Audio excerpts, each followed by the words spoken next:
Hello, welcome back to the second day of Brighton SEO in April 2026. We're doing live podcast again today, and we're having our first guest of the day, which is Gus, and I need to make the hand signal to make sure I pronounce correctly. Gus Peluja. Welcome. Welcome. Well, you're a friend of the family here. You've been talking at the Feyenoord Stadion recently as well. Today you're talking at Brighton. What are you talking about today? Introduce yourself first. Hi everyone, are we on? So many cameras here. We definitely have over there. It's live streaming as well. There's a second camera here. So. Good as well. Okay. Hi, Mom. Hi everyone. I'm Gus Peluja, and I've been SEO for 12, 13 years, and started doing public speaking a few years ago, and here we are, talk about MCP.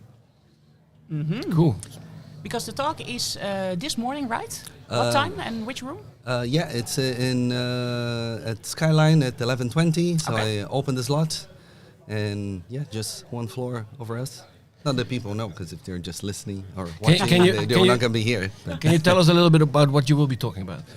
Yes. So I'm testing multiple MCP servers for different SEO tools. So.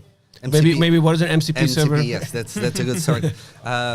It's a way. It's acronym for Model Context Protocol, and it's a way to connect APIs directly with Claude or ChatGPT or whichever LLM you're using. So you know before, like, people started doing keyword research on LLMs, and it's just coming up with random numbers that are not necessarily true. But using MCPs, you're actually connecting directly to the server from Ahrefs, SEMrush, SE ranking to retrieve all this data. So now it's not just guesswork anymore, but it's combining the power of LLM with the actual data sources that will give you the same information that you expect to see directly on the UI of these platforms. Okay. And what is in the end the big message that you want to share with the audience? I think I found some use cases that really help me to do keyword research better. Okay. So one example that I have, like, I'm working on a pattern of pages that are for Indeed. That's where I work. That I'm going after high-paying job family in city. Mm-hmm. And if I just go and search for high-paying jobs, it will give me a universe of keywords. A lot of them are not really the ones that I can match with the pages that I'm building. So my scenario would be manually go and remove all the ones that I don't want. But with the MCP, connecting with those services, I can say, only give me pages, only give me keywords that mention a city or that mention a job family. Mm-hmm. And we'll do all of that cleanup for me and just give exactly what I'm looking for. Yeah. So it's an interesting way to automate some of this work, but still looking directly at the source where you would expect to see the data. Exactly. So as somebody who, let me put it in this way, should you be a very technical SEO specialist to set up what you've now explained? No, it looks complicated. It's kind of like using Screaming Frog, if someone comes from outside and just look at your screen, like, what are these weird things you're running with all these things moving the screen, and it looks very complex. Yeah, like you're in the Matrix. Yes, yeah. Like you run that from the terminal of your computer, so you open your search bar and you type terminal, and there's just that black screen with text, and it looks very cryptic. But in reality, it's very simple. Like the command line to install Claude or to install NCP is usually like one line. Mm-hmm. You can do that directly from if you download the Claude app on your computer. Okay. And you can click in a few buttons and do that install for you. Okay. But it works a lot better if you are using the terminal, because you can do, instead of just doing one request at a time, you can do multiple at once. So you can do more, and then it's faster. Mm-hmm. And it looks cryptic, but it's really very simple to install. I have it on one slide, it's one screenshot, it's like one line that you put there, and so it is easy. That is amazing. And besides keyword research, then, do you have any other examples where you could use this for? How can it make the life of an SEO easier in 2026? I'm using as well data for SEO to scrape data directly from SERPs. Yep. So you can actually combine all of them. So I started the keyword research. I found all the keywords that I wanted, and then I made a call to Data for SEO, and I said something along the lines, now go and fetch the top 10 search results for all of these in the top 10 cities in US, the cities with the highest population, something along these lines. So again, I don't need to select the actual cities. It will give me the biggest ones. Might not be perfect. Maybe they are not exactly the biggest, but for a general sense for what I'm looking for, it will give me all the search results. And in this case, I wanted to know, are the results local, or is there just like one generic page that catches the whole country? Or, it's giving like there are only jobs that are in Austin or Washington or New York. And my plan was, do I need to create all these local pages or not? Yeah. So by doing this, it will go and fetch all the 10 SERPs for me. And I can even say, and now fetch them and summarize if the results are local or not based on the URL or page title or whatever it is. So it does a lot of this work for me as well, which is very handy just to, do everything in the screen just with a few commands. And before you can do this without MCP, you can go on your Chrome and say, I'm going to change my location, and you find your geolocation, do one by one, and you copy each link, and it's, that's a whole day A lot of manual work. Copy and pasting that you can do it very, very quickly. And then, because I think in the past people were always saying a lot like an LLM is hallucinating a lot. That's why you always need to verify your work. Even if you get a data source like this inside your Claude Code or whatever you're using, do you still notice that it's still hallucinating then? Or is it just the fact that you give it such a more concrete data source that by itself makes sure that it doesn't hallucinate that much? I went to check every time, like for the talk, every situation that I had my list, I went to the UI and put the same keywords, or I did like a manual check, and it has always been correct. Yeah. And I tried Ahrefs, SEMrush, and SE ranking. Just making no enemies. Just try everyone. Yeah. And I could do what I expected with all of them. I have examples that I use for each one of them, but I would say it doesn't matter which one you have. It will be just like your choice of, I like more using this tool or that tool, or I already have a subscription. The quality, the expectation was always met. The information that I saw on my prompt was the same that I would see in the UI. So the numbers are correct. Okay. I think that's a lifesaver then, indeed. It's been pretty cool. And I like you can combine the steps as well, right? So you can start with the one and say, now send this information to this other one. Yeah. Or create me a report. Like I also managed to create a report that creates a report on HTML from the data that I selected. I wanted to do a comparison to see from all the keywords that this website ranks for, what's the percentage that shows AI overviews or AI mode. So it just gave me a graphic to show what is the coverage over the last 12 months, no AIO, and I think it's nice to generate this report, and it gives you a good view of the whole data, like will help you to drive conversations in the future, to say, oh, are we really being impacted by this? Is something else happening? And it's generate a lot of stuff very quickly, and for all my use cases, everything quite verifiable. Super cool. I cannot actually wait to try it myself as well now. But one of the things I noticed myself, I also play a lot with these type of things, and one of the things I noticed myself is that the only problem I'm seeing, and maybe a great workaround for this, is the only problem I'm seeing is that if you use Data for SEO, SERP API, or all of these tools which can fetch the SERP for you, 99 out of 100 times it is missing ads data. It is really only showing organic. So if you want to have like a proper view on what is happening in the SERP, and maybe you want to see like, is it really competitive? Are lots of people also putting ads on this particular keyword? Then the ads data is missing. Do you have any workaround for this? Any tips maybe? I do not. Crap, this is the moment I was hoping for. It is a very good point. I didn't really look for ads for any of these cases, but it's something we should look at. I think it gets trickier with ads, right? Because it doesn't show for everybody. So exactly. show for some And because people. it's a bot fetching the SERP, it doesn't show any ads. It does, yeah, exactly. So it is a tricky one that we should have a solution for it. Like even the SEO tools that show some of this data, I don't think it's as accurate. Not that I never looked that deep, but from what I see, my impression is that it also has the same problem. Yeah. Okay. Interesting question, though. Hey, and besides all of this, yesterday I think you were moderating here at Brighton, right? Yes. Talking about ads. Out of nothing, you weren't moderating, I think, organic talks, but you turned out to be the moderator for PPC talks. Yep. Is that correct? Yeah. They put me on mass media, so I was watching PPC talks the whole afternoon. How was that?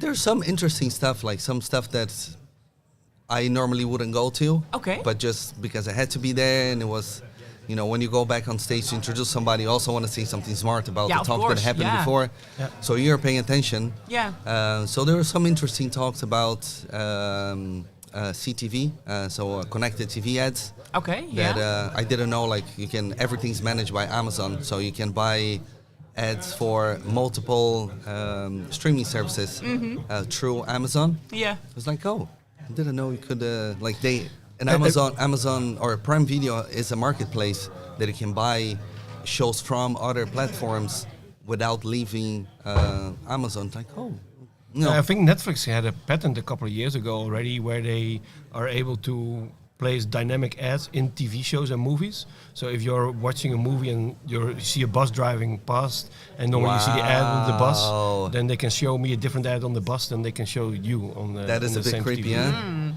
Hey, and getting back to the organic part, because is there also something that you've learned thanks to those PPC talks that you think, okay, I really have to share this with our SEO listeners?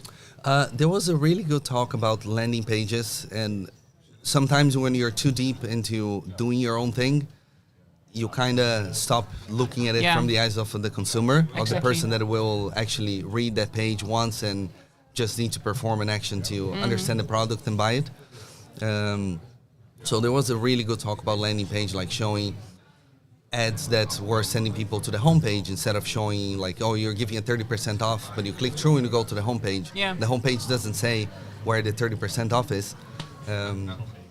So like things like that is like, I mean, we do things for SEO reasons, quote unquote, right? Like, we need to have more text to explain this on the page. We need to change this element and need to be faster. Yeah. But sometimes someone that is just coming there for 1 minute, they don't care about a lot of those things. They're like, do the pictures look good? Does it convince me to buy it? I might click in multiple results until and I go and find what I'm looking for. Yeah, exactly. So it was interesting just to look from that perspective, that open your pages sometimes and just perform the action as if you are the consumer. Yeah. That will help you see that some flaws on that process. I think the user experience is something we've been hearing more and more in the last couple of years as well, right? For SEO too. Definitely, yeah. It is, yeah. I started doing now some user testing. Okay. Like we get a panel. I'm just asking the user experience team, hey, I need a test on this, so I don't know all the methodology that is behind it, and just get a report. But there are things that like you assume that this is the main information should be on the page, and I have this with a page. I got a report back last week. Like what would put front and center in the page is the thing that the users dislike the most. Like this does not convince me to buy this product at all. What I really like is the section that is all the way 3/4 at the bottom of the page. It's like, that was almost like an afterthought that we had. Let's just put it here to make the page, to get the page a bit more different, make it more unique. And it's like, this is what people like the most. Yeah. And this, in the end, this is super logical, right? But sometimes, and so now and then, it's great to be reminded of that. And what you say, if you are so busy with your day-to-day work, you sometimes even forget the most logical kind of things Yeah. in our job. Yeah. So, maybe Yeah. it was also good that you in the end... It was good. Yeah, it was good. Yeah, yeah. It was. I mean, you can all. I'm gonna get the recordings if there was a talk that I really wanted to see that was happening. Yeah. So it's it was good either way. But you're not Nice. convinced enough yet to switch to the other side. I don't think if there's another side for me to switch, would be the product side. Okay. Hey, and in the end, we have just one search engine when talking about Exactly. Yeah, Google in this case. So we have to collaborate. Yes. Everything is one integrated search. You gotta be friends with Exactly, those. exactly. They're great. Hey, I think we are almost at the end of this episode, but we have also one last question for you that we ask all our guests, and that is, What is your greatest SEO fuck up? Oh. You've been in SEO for quite some time, as you said in the beginning of the pod. So you must have one big screw up throughout your entire career, which you still think of. Yes, there was one that is maybe from about 2-3 years ago. We needed to we needed to change something on the meta robots on a group of pages because we were doing an A/B test, and I wrote on the ticket something like to remove the no index or no follow, something like that. And the engineer read in a different way and said, "Oh, do I just put the tag meta robots equals all, or none equals none?" And none is the same as no index, no follow. That I didn't know. Yeah. So like he just put none on maybe 3,000-4,000 pages that were part of a test. And the fuck up was I was in traffic. It's like nothing was moving, so just shouldn't even pick up my phone. But the guy's working on this now. I've been waiting for a while. He just messaged me, and I was like, yes. And just move on with it. And then like a week later, somebody else in the team like, "Oh, we're losing a lot of traffic on this country. What happened?" Thankfully, and it was then just a test group of pages. I was like, luckily, it was just like a third of the group of pages that belong to this product in this country. But yeah, took us cost a little bit of traffic. Got back overnight once we fixed it, but it was a fuck up. So the big learning here is don't use your phone while driving. Don't use your phone while driving. That's a big one. Don't reply to Slack messages if you're don't give directions unless you're sure that you researched something, and write your tickets properly. and run tests as well, because now you still had that control group, of course. Yeah, so yeah. you could compare. Well, yeah, well, I do remember we wanted to do something else, so it wasn't meant to actually remove the pages from Google. So anyway, it was a fuck up, but we learned from it. So Well, thank you so much for sharing. Thank you for being here. And I think we wish you very much good luck on your talk at 11. thank you very much. And Indeed. see you guys around. Have a good one. See ya. Yeah.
Ja, Brighton SEO in de vrijdag zit hier met Raymond Hendriksen.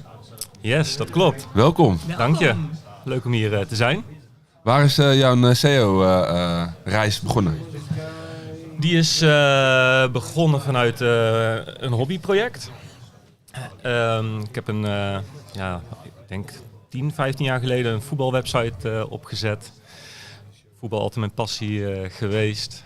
En wij publiceerden niet standaard nieuwsberichtjes, maar we deden echt artikelen publiceren op basis van uitgebreid onderzoek, wetenschappelijke artikelen erbij pakken, data verzamelen. Dat was een beetje onze USP. Maar ja, je wil ook dat die artikelen een beetje goed gelezen worden. En toen kwam SEO om de hoek kijken. Dus daar ben ik me in gaan verdiepen, veel over gelezen. Dat eigenlijk toegepast op een hobbyproject. Toen de tijd ook een studie afgerond in sportmanagement. Daar ook met marketing in aanraking gekomen. En vanuit daar uiteindelijk gaan werken in-house. Bij een online opleider. Oké. En daar 7,5 jaar gezeten en toen een stap voor mezelf gezet. Nice. Je dacht gewoon na die 7,5 jaar of tijdens van ik moet dit gewoon zelf gaan doen. Ja, het is heel organisch ontstaan. Mooi. Ja. Dus in het begin had ik niet per se die ambities of zo, maar ik ging op een gegeven moment na een aantal jaar heel veel voor vrienden, kennis, bekende ondernemers uit de buurt ging ik doen. Toen kon ik 2 dagen in de week voor een bedrijf aan de slag en toen was voor mij wel het moment van ik ga het gewoon proberen. Ja. Dus, en geen spijt van gehad. En je had het net over hoe het begon met een hobbyproject ook. En toen had je het al over ons, over wij. Ja. Over wie gaat dat? Nou, over denk een groep of 10 à 15 mensen die een soort van vrijwillige redactie vormden. Oh, joh. Van journalistiek studenten tot studenten die voeding en sportwetenschap studeerden. Ja. Die wilden allemaal een beetje bekendheid krijgen. En dat kon via mijn platform destijds. Oh, wat mooi. Ja. Ook op een gegeven moment 20.000 volgers op Twitter bereikt. Dus echt wel groot geworden. Ja. Uitgenodigd bij voetbalclubs om daar advies te geven. Ja. Dus dat was een hele leuke periode. En mis je die sport, de link met sport nog wel eens nu? Want ik weet dat het pas voor jou is. Dus, Nou, ik mis het niet, want ik kijk nog genoeg voetbal. Je vindt het op andere manieren wel. Ja, precies. Ja. Dus een leuke periode. En heel af en toe heb ik uit dat netwerk wat ik destijds heb opgedaan, krijg ik ook weer klanten. Dus dat was superleuk. Hey, en kan jij wat meer vertellen over wat jij dan nu op dit moment doet? En wat voor soort klanten jij nu helpt? Ja, ik ben eigenaar van een SEO-agency. We zijn met 4 man op dit moment. En we helpen bedrijven met het beter gevonden worden in zoekmachines. En we hebben daarin wel echt een specialisatie in linkbuilding. Dus het vergroten van de autoriteit van websites.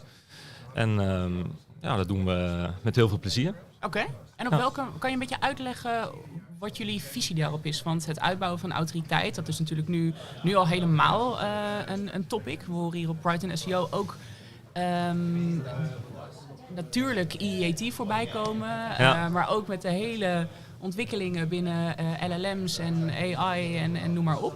Hoe kijk jij nu naar autoriteit? Ik kijk daar met een blik naar dat ik denk dat het een hele onderscheidende factor is op dit moment. En misschien nog wel meer gaat worden. Oké. Omdat iedereen straks gewoon goede content kan genereren met AI-modellen, met ChatGPT, met cloud. Iedereen kan een hele mooie website neerzetten met vibe coding of whatever, welke tool. Dus waar kan je dan echt nog het onderscheid in maken? Ik denk op dat stukje autoriteit. Oké. En dat wordt voor een groot deel bepaald door nog steeds backlinks. Dus het is heel erg belangrijk en ik denk dat het alleen maar belangrijk gaat worden. Misschien ben ik niet helemaal objectief, maar... Dat maakt niet uit. Ja, dat maakt niet uit. Het is alleen wel leuk om natuurlijk te snappen hoe jij hierover denkt. En vooral omdat het sentiment bij een groep SEO-specialisten steeds meer juist wordt van AI, wat je net ook aangeeft. maakt het misschien wel makkelijker om content te creëren, maar maakt het ook makkelijker om hele middelmatige content te creëren. Ja. En dat die hele unieke content en juist die onderscheidende content waar je het net over had, dat eigenlijk lastiger wordt. Dus ja, ik ben een beetje op zoek naar van hoe denk jij nou dat de autoriteit en misschien ook wel de outreach van die content, hoe je die op dit moment met deze ontwikkelingen alsnog zo waardevol mogelijk kan inzetten? Want puur het inkopen van linkjes, om het zo heel even zwart-wit te zeggen, daar ga je toch niet meer mee redden, eerlijk gezegd? Nee, zeker niet. Dus je moet verder kijken dan dat. En waar wij ons afgelopen jaar ook wat meer gefocust hebben, is bijvoorbeeld digital PR. Oké. Ja. Dus het verdienen van vermeldingen, en of er nou een backlink is of een brand mention. Voor ons is een backlink ook niet per se meer de heilige graal, zeg maar. Dus een brand mention met goede context daaromheen, net zo waardevol. Ja. Ook leuker. Ja, Toch? nee, zeker. Dan kun je een verhaal. Nou, als je zit al in het dataverhaal van eerder met sport. Dan kun je natuurlijk ook omzetten in een goed artikel, een goed content waarmee je die outreach doet. Ja, nee, Ja. zeker. Ja. Zeker. Wat zijn nog meer dingen waar je autoriteit op bouwt? Wat zijn meer belangrijke dingen voor jou? Want ik denk dat heel veel afgelopen jaar gegaan is over DA, over links die totaal geen waarde hebben, of misschien zelfs wel een negatief aspect, de disavow tool, al die hele rambam, zeg maar. Wat is voor jullie belangrijk als het gaat om een link? De context waar die link op geplaatst is of waar die te zien is, die is gewoon heel erg belangrijk. Ja. En de context kan inderdaad een gekort artikeltje zijn met een slechte tekst op een slechte website. Ja. Daar proberen wij in ieder geval ver weg van te blijven. Oké. En over het algemeen kun je wel zeggen hoe moeilijker de link te verkrijgen is, hoe waardevoller die is. En voor ons is heel erg belangrijk dat de website waar de artikel of de link op terechtkomt super relevant is. Hoe relevanter, hoe beter. Dus stel je verkoopt voetbalsupplementen, dan wil je een artikel of een vermelding op een voetbalwebsite. En niet op een fietsenwebsite. Ook belangrijk dat de site levend is, dat daar social signalen op zijn, dat die echt verkeer krijgt, dat die zelf ook een goed backlink profiel heeft, dus niet kunstmatig wordt hooggehouden door linkverkopers. Zeg maar. Dus, ja, want daar ben ik stiekem ook wel benieuwd naar, want zo nu en dan hoor je nog wel eens voorbij komen dat dat je een natuurlijk backlink profiel moet hebben en dat daar ook onderdeel van is. Gewoon hier en daar wat linkjes van websites die juist niet levend zijn bijvoorbeeld. En dat hoor je dan vaak van partijen die domeinen al jarenlang geleden hebben opgekocht. Ja. En op die manier natuurlijk wel op kwantiteit qua links nog flink wat kunnen aandragen. We noemen geen namen. We noemen geen namen. Maar zijn wel uiteraard heel erg benieuwd naar jouw kijk daarop. Ja, ik geloof niet meer in die kwantiteit en het puur kijken naar metrics van third-party tooling zoals Ahrefs of zo. Okay. Dus ja, heel gek. Er wordt echt nog heel veel naar gekeken. Ik had laatst ook een klant die heeft gewoon letterlijk aan mij gevraagd: hey, we willen dat onze DR verhoogd wordt. We weten dat het niet mag, dat het misschien schadelijk is, maar we willen het gewoon eens proberen. Ik heb het niet gedaan, want dat gaat tegen mijn advies in. Dus uiteindelijk zijn ze ermee akkoord gegaan, maar ze hebben echt op gepusht om puur de DR te gaan verhogen. Ja. Dus die domain rating. Maar is dus dat denk je echt schadelijk ook? Of doet het gewoon niets op dat moment? Waardoor jij dus zegt, ja, dit gaan we niet doen, want we weten gewoonweg dat er geen waarde... Het is gewoon vanity metric. Ja. Nou, er zijn gevallen dat je echt wel penalties voorbij ziet komen als je pakketjes op Fiverr bijvoorbeeld inkoopt om je DR... Okay. Maar 99 van de 100 keer negeert Google ze gewoon. Ja. Dus ja, het is gewoon weggegooid geld. Gewoon weggegooid geld. Ja, precies. En het doet gewoon echt niks. Niks voor je vindbaarheid, niks voor je autoriteit. Google negeert ze. Wat zijn KPI's waar je dan uiteindelijk wel op afrekent als je bijvoorbeeld 3 maanden met de klant aan het werk bent? Ja, kijk, wij werken een autoriteit om uiteindelijk betere posities in Google te krijgen. Dus we kijken vooral naar zoekwoordposities. Zien we daar een stijgende lijn in. En we beloven nooit 1, 2 of 3 plekken. Wat we eigenlijk altijd wel kunnen garanderen, is is dat je op de lange termijn echt wel een stabiele groei ziet. En hoe snel dat gaat is echt afhankelijk van je budget, van wat je concurrentie doet, van de grillen van Google, updates. Ja. En is er dan, hoe bepalen jullie hoe hard jullie kunnen gaan? Want ik kan me ook voorstellen dat er klanten zijn van ik wil gewoon zo snel mogelijk dus die beruchte hockeystick zien. Hoe gaan jullie daarmee om? Per situatie heel verschillend. Je kijkt vooral wat de concurrenten bijvoorbeeld qua backlink-profiel hebben. Okay. En daar pas je strategie een beetje op aan. En budget is daar vaak wel een beperkende factor in. Als we puur kijken naar het inkopen van backlinks, dat is gewoon best wel een duur geintje. Ja. En bijvoorbeeld met €500 kom je tegenwoordig ook niet zo ver meer. Als je echt voor kwaliteit wil gaan. Kijk, je kunt voor €500 100 backlinkjes inkopen. Maar dat is gewoon geld in de sloot gooien. Ja, precies. Dus ik adviseer ook wel eens als een klant bijvoorbeeld maar €500 budget heeft, om dan maar geen linkbuilding te doen. Want dan duurt het gewoon, dan kan het misschien wel 2 jaar duren voordat je misschien een keer resultaat ziet. Ja. Dus dan zeg je stop het dan in ads of weet ik veel, fix je website. Ja. En is er dan een beetje een minimaal budget of zo wat jullie in je hoofd hebben van oké, dan wordt het wel echt legit om met jullie aan de slag te gaan qua linkbuilding? Wij doen onder de €500 sowieso niet. Omdat wij wel altijd vinden dat, kijk, voor €500 kun je vaak al 2 goede backlinks inkopen. Oké. Als je dat voor minder budget doet, dan kun je er misschien eentje inkopen en dan gaat het vaak zo traag en zo langzaam. En de meeste bedrijven willen op hele competitieve zoektermen natuurlijk positieverbeteringen bewerkstelligen. Ja. Ja, dat kan voor zo'n kleine budgetten niet. Nee. Of je moet hele black hat methodes misschien gaan doen. Dan korte termijn werkt dat misschien, maar dat is niet onze visie. En het max aantal links? Afhankelijk van wat de concurrentie heeft. Dus als weet ik veel, de hele top 3 100 backlinks heeft naar een bepaalde pagina. Dan zouden wij er ook 100 kunnen inkopen als max.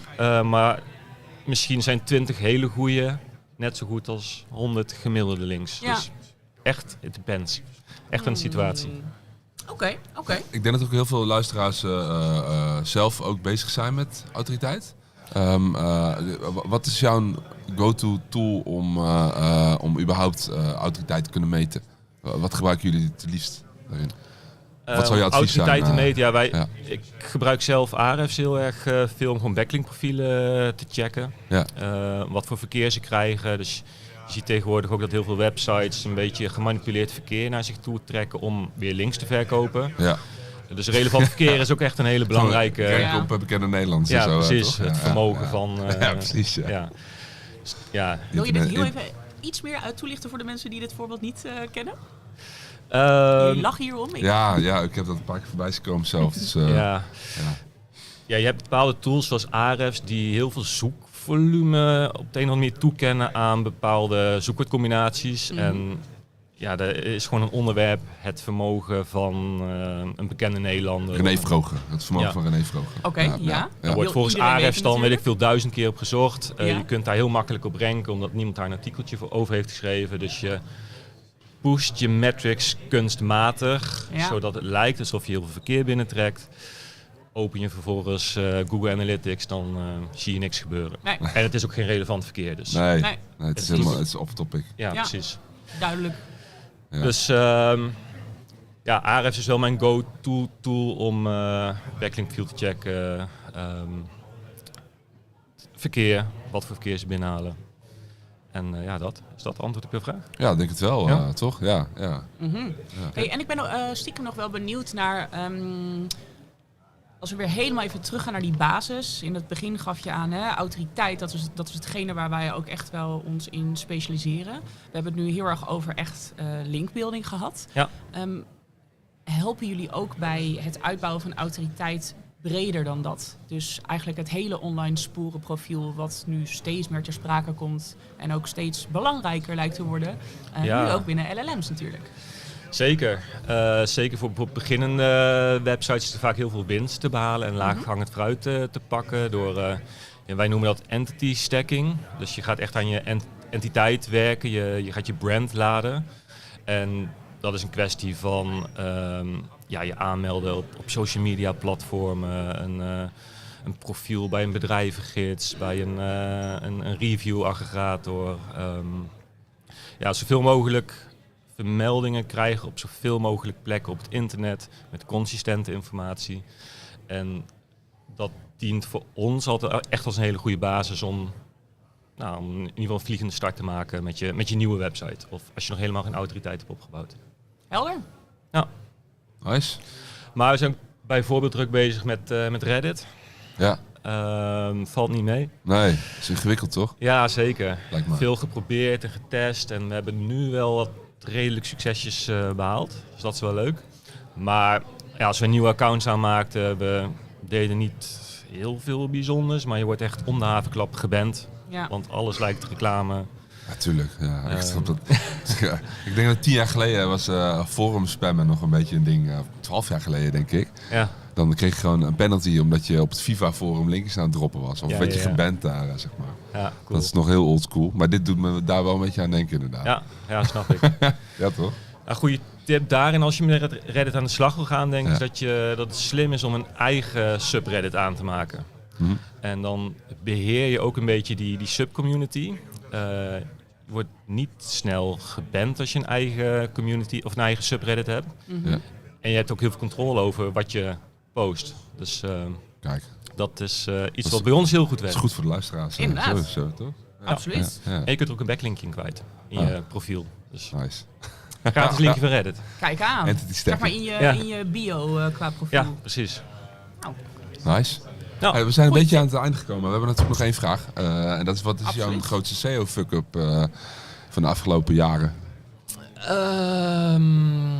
Een fout gelopen migratie. Oké. Was je veel kwijt? Ja, iets met canonical tekst die niet goed stond. ai. Ja. Niet trots op, maar wel een hoop van geleerd. Dus, Ja, precies. Dat gebeurt niet weer natuurlijk. Nee, zeker niet. Zeker Kwam je er niet. snel achter en was het snel te herstellen? Of? Nou, ik kwam er te laat achter, dus dat vond ik echt wel een grote Sowieso te fuck-up. laat. Ja, nee, Ja. absoluut. Wel kunnen herstellen, maar het heeft de klant wel wat geld gekost. Ja. Maar we hebben het wel dubbel zo dwars geprobeerd te herstellen. En ze zijn nog steeds klant, dus Kijk, dat is een goed teken. Ja, dat is een goed teken. Ja. Ja. Dan zit de relatie goed. Absoluut. Heb je het goed opgelost uiteindelijk, toch? Ja. Ja. Absoluut. Nice. Hey Raymond, super bedankt. Fijn dat je eventjes de tijd hebt genomen om aan te schuiven bij ons. Ja, graag gedaan. Veel Was leuk. plezier Thanks. nog de rest van deze tweede dag op Brighton. Ja. Enjoy. Thanks. Yes, komt goed. Bedankt. Tot ziens. Yo.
Okay. Welcome to the second day of Brighton SEO, April 2026. We're doing the podcast live again here, and we're joined by the lovely Balua, who had a talk yesterday. Please introduce yourself a little bit. Okay. Hi, thank you for having me. My name is Balua, and I'm a growth product and performance marketer. I've worked in tech now for 10 years in August, and yesterday I had a very interesting talk about Pinterest. I've been pushing an agenda since September 2025 that Pinterest is not a social media, but it's actually a search engine, so basically SEO. And I pretty much pitched that talk to Brighton in November and got accepted to talk about it. So I'm here to share all about that and answer any questions you might have. Nice topic. Yes, Yes. thank you. So Pinterest is not a social media. It's not. Okay. It's Why a not? search engine. So when you think about, do you use Pinterest? Yeah, I For did. what? For mood boarding my housing. Yeah, Home yeah. renters and stuff. Okay, great. Yeah. So when you think about Pinterest, you don't go to Pinterest the way you go to Instagram. Well, I won't say you use Instagram. Maybe you use Facebook. I don't know. But you go to Facebook or LinkedIn or anywhere else to see your friends, people that you know, thought leaders, what they're talking about, what they're doing. But when you go to Pinterest, you're looking for something specific like a wallpaper, gardening tools, a new paint bucket, aesthetics for how your guest bedroom should look or your bathroom should look. Same way you use Google, right? You go to the search bar and search for something specific. And then Pinterest has an added layer that lets you save those things like, oh, this is what my guest bedroom. So you can create a mood board like guest bedroom 1, guest bedroom 2, main bedroom, things like that. So Pinterest is not social media. It's a catalog of ideas. And even the founder of Pinterest says, oh yeah, Pinterest is a catalog of ideas and a visual search engine and not social media. So yeah. And is there then a certain type of audience? Because I remember from the early days of Pinterest that it was always like, no, Pinterest is only for women and things like this. Did this change over the years? I hear Martijn already saying I recently used this as well. Was actually my girlfriend. Fair enough. So I think that it's a mix of things, right? There obviously, without a doubt, more women on Pinterest because Pinterest leans heavily towards fashion and beauty. Okay. And you know, women are more in that space. Even the businesses that serve, if you go to a Primark, for example, there are 3 floors of women and then just 1 floor in the basement for men's clothing. Always It's in the just, basement. Yes, it's just always like that, right? So it's leaning more towards women, but men also are on Pinterest because there is home furnishing, home renos, things that also involve like men looking for things. And then there are also men who are into beauty and fashion that collate their looks on Pinterest. So yes, majority, like I say, 60 to 75% is women. And then the rest is men and maybe others that have not either identified or non-binary. Yeah. So Pinterest is more women leaning, to be fair. So if I'm a brand and my potential target audience would be on Pinterest, how would I get started with something like this? Yeah, so I got a lot of these questions yesterday as well. So I've been putting together an article, but the sneak peek is really that the whole point of any channel or anything we do as marketers is to find customers where they are. Yep. So if you have an idea or an inkling that your customers might be on Pinterest, the first thing to do is to go to trends.pinterest.com and see what your category is saying. So Pinterest gives you region. I'll speak about Great Britain and Ireland because, you know, that's where we are. Yeah. If you go there and you go for your categories like fashion, books, tech, gadgets are big on Pinterest as well. People talk about how they're using their iPads, their computers, things like that, depending on your industry. Even It's gaming. more than just images as well, Yeah. right? It's also video. There's videos, there's a lot of ad formats on Pinterest. So there's carousels, there's collages, there are different things. I know the video format is getting popular, but I still love the OG pictures. Yeah. And now there's a lot of pictures with text, so you can actually save them in sequence and things like that. So you get started by going to trends.pinterest.com to actually find what people are looking for and then start from there. So if your customers are even there, is the first questions, which they probably are. Yeah. Maybe they're searching for something different and you can get them through there. Okay. And then I have a topic strategy for my website for the target audience. How can I do that on Pinterest then?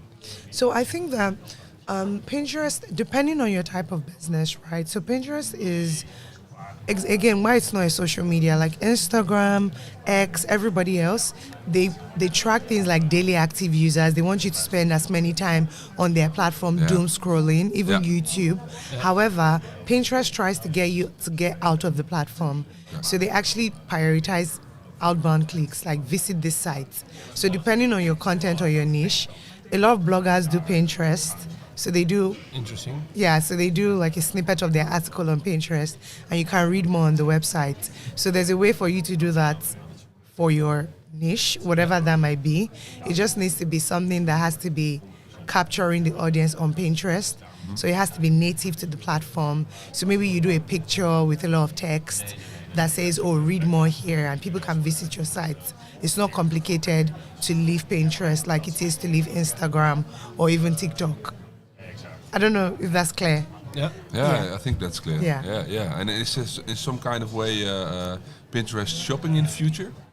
Like Instagram shopping or... Yeah, Pinterest is big on shopping. So they have under Pinterest trends, Pinterest shopping trends. So they show you, for example, if you go there the same way you go to Pinterest trends, you go to Pinterest shopping, it will show you some of the things that people are shopping for within your region. So you can go to Australia and see what people are buying. You see the age group of people buying it, and you see some of the other things they're likely to buy, all for free. Pinterest gives you can use this data. it also as a market research tool. Yes, right? you can use it for market. Pinterest is what's the word? It's vast. It has everything that you need. You just need to know how to use it for your specific business. Yeah. And ads in Pinterest, I think they rolled out like 3 years ago or something, or? Well, I can't say exactly when they rolled it out, but I know they pushed it aggressively in the last 2 years. Yeah, exactly. So the ads on Pinterest are actually doing really well. Yeah. So consumer brands like M&S, Marks and Spencer, John Lewis. I even saw NatWest, a bank, advertising there, but brands are advertising on Pinterest, not because Pinterest will give you an immediate conversion, but people see it on Pinterest, they see it on Instagram, they see it on TikTok.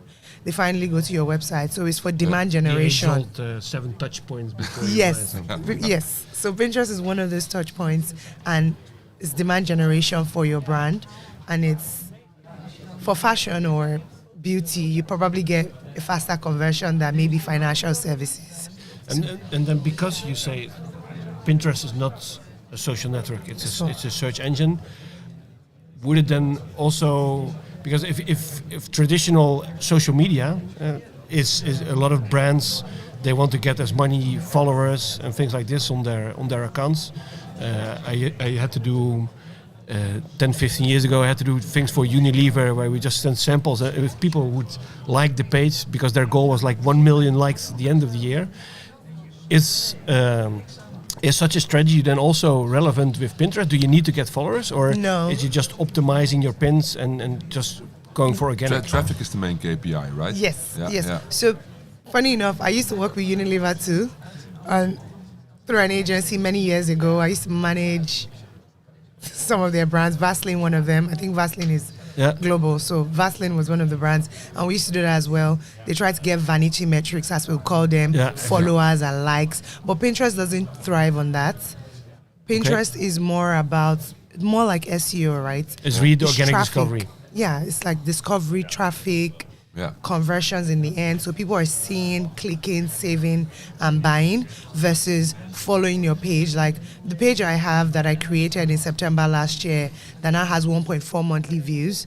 We have 99 followers. It doesn't matter. Oh. So how do you report KPIs to a client then? So for example, I was saying in my talk, one of the checklists and one of the tips I gave is for brands to actually have their own metrics. So do you want traffic? Do you want Pinterest as a traffic partner? Do you want Pinterest as saves? Do you just want to have as many people have your content in their mood boards? But saves almost sounds like a vanity metric again. Likes. A lot of people are saving it. But yeah, what but does it bring Pinterest up? is different. Okay. We go back to our saves. I don't know if you go back to your saves on Pinterest. It's more like favorites within a web shop, right? Like a bookmark. Yeah. Yeah, I go back to my saves. Me personally, I love Pinterest. I use it every day, regardless. All my nail inspo, I have them saved. I go back every time. check it again, do it. So depending on what your brand is, if you're a fashion brand, you're selling clothing, you want a metric for people to save so that maybe they will come back and they're restyling your pieces. That's one way to think about it. So it could be clicks for them to go out of Pinterest into your website, but it's dependent on what the business wants. Because some brands are still big on visibility. They just want that top of the funnel awareness, and Pinterest is great for that. But Pinterest also does acquisition, and there's potential for Pinterest to come with retention as well. Like those lead generation ads, for example, you have on Facebook? Yes, you can do those lead gen ads or even lead gen organic on Pinterest, depending on the industry, because it depends on your industry. So if you're doing fintech, Pinterest might not be the greatest platform for you. But if you have a fashion brand, which fashion is always going to come up, or travel, you have a travel agent or you're an airline company, you're offering discounts. People are already searching for trips to Italy or Lake Como. Yeah. You have a flight that is for sale. You know those quick Ryanair flights that are like £1 or £15 or something. People might convert quickly. Yeah. I know Kiwi, for example, I see their ads a lot on Pinterest, and I considered buying a ticket or a £15 ticket to Portugal like 2 days ago, but I didn't buy it in the end. But that's the kind of brands that might survive on Pinterest. I was at Lake Como last week. So okay. You see? not via Pinterest. No. But and they do a lot of stuff in the trends section. But do they also report on keywords? Yes. Or what yes. search Oh my God. How do you search for indeed what to start posting? Is there like a keyword research you can do on Pinterest? Yes. Yeah. So Pinterest has two ways to do it. You can go to trends.pinterest.com, search within your industry, it'll give you all the search queries. But you can also use Pinterest search bar. Pinterest search bar is very great because it has autocomplete. So if you go there and you put up spring, it will show you everything that people are searching for within spring, and you can go further and check for the trends within Pinterest trends and see what exactly people are searching for on that spring and things like that, depending on your category or industry. So Pinterest actually gives you all of that for free versus SEO platforms that you have to pay for. Pinterest does all of that keyword for free. You see it in the trends and the shopping within trends.pinterest.com. Pinterest needs to pay me at this rate, but and as SEOs, we always love our tools, of course. We love our Ahrefs or SEMrush to do these type of things. Is there also more of instead of using the search bar like I would use Pinterest myself, is there also tooling which will help to do this more structurally? So I think that you can definitely use the same tools. You can use Ahrefs, gather keywords, and use those same keywords for Pinterest. The only thing is you have to tweak the strategy to make sure that they're more long tail. Yeah. You can't just put yellow or red or shoes or bags on Pinterest. You get lost in the sea. More like yellow shoes for spring or yellow shoes for summer. So you have to do more long tail as opposed to short tails. And then Pinterest also gives a chance for descriptions, so you can put as many keywords as possible. And there's also like related tags you can put in the back end, which is like, tags basically. Yeah. And you put everything. Pinterest has a set of them already. Yep. So you put them and then you see. So you can do the research on your conventional tools. You can use trends.pinterest.com, and then you can use autocomplete. So it's up to you really, and depending on how big your industry is. I mean, I'm just doing one fashion account. I imagine a brand like Unilever will have so many options, like for Dove or Surf or things like that. Yeah. And how do you work together with the content strategy is a large part of SEO, but you talk about Pinterest, we talk about AI search, you talk about Google. There are a lot of places involved within content strategy, and is Pinterest always within that content strategy? And how do you cooperate with the other people that drive the content strategy? So this has been my recommendation, just because I also I do performance marketing, so we try to have a separate strategy for Google, for Microsoft, for Reddit, for everybody. I would say, it should be part of the bigger strategy, but it should have its own slides, at least its own document, its own checklist, and its own, it doesn't mean that you should hire a Pinterest manager today, but you should maybe a content exec that is supposed to go up to something else, maybe let them focus on Pinterest as well as the blog, so that they're doing that. So let there be ownership for it, and let there be a strategy for it, and double down depending on your industry. If it's working, double down. If it's not working, you can move on, and it'll be a nice to have. But how do you? Because I think for a lot of clients, by default, they would see Pinterest as a social media channel. How would you get a seat on the table? Because social media channels are natively done by creative agencies, of course. They're not done by the SEO agencies. So how can you secure a foot at the table, a seat at the table, to make sure there's no Pinterest? It's nice, you can do some nice creative stuff with your social media agency, but there needs to be an SEO strategy behind it. How can you get that foot on the table? Honestly, I don't know about the agency side, to be fair, because I'm in-house mostly. Okay. Yeah. But what I've seen in-house teams do, because I've had a lot of people talk to me after my talk, is that people have said to me, oh, we already have like 5 content people within our content team. Everybody does one different thing or the other. Yeah. Somebody is doing Instagram as well as Pinterest, but they're not enjoying Pinterest as much. Maybe the blogger, maybe the person doing the blog, someone managing the blog, and maybe Google business profile will also start managing Pinterest. Depending on your industry, right? Yeah. I think that it would be best. I don't know how agencies will be able to go to their clients with that, but there's something called a Pinterest manager, which is very popular, in that very niche. When you're on Pinterest, a lot of people are advertising, I want to be your Pinterest manager. So that's the lingo, right? Okay. Somebody is called a Pinterest manager who does all of that for you. They'll create your keyword list, they'll do boards, they'll do paint strategy for you, keywords, descriptions, and then they'll be posting for you as well, depending on. So it's more like social media management in that sense, but the person is actually an SEO person, like a freelancer or a content writer.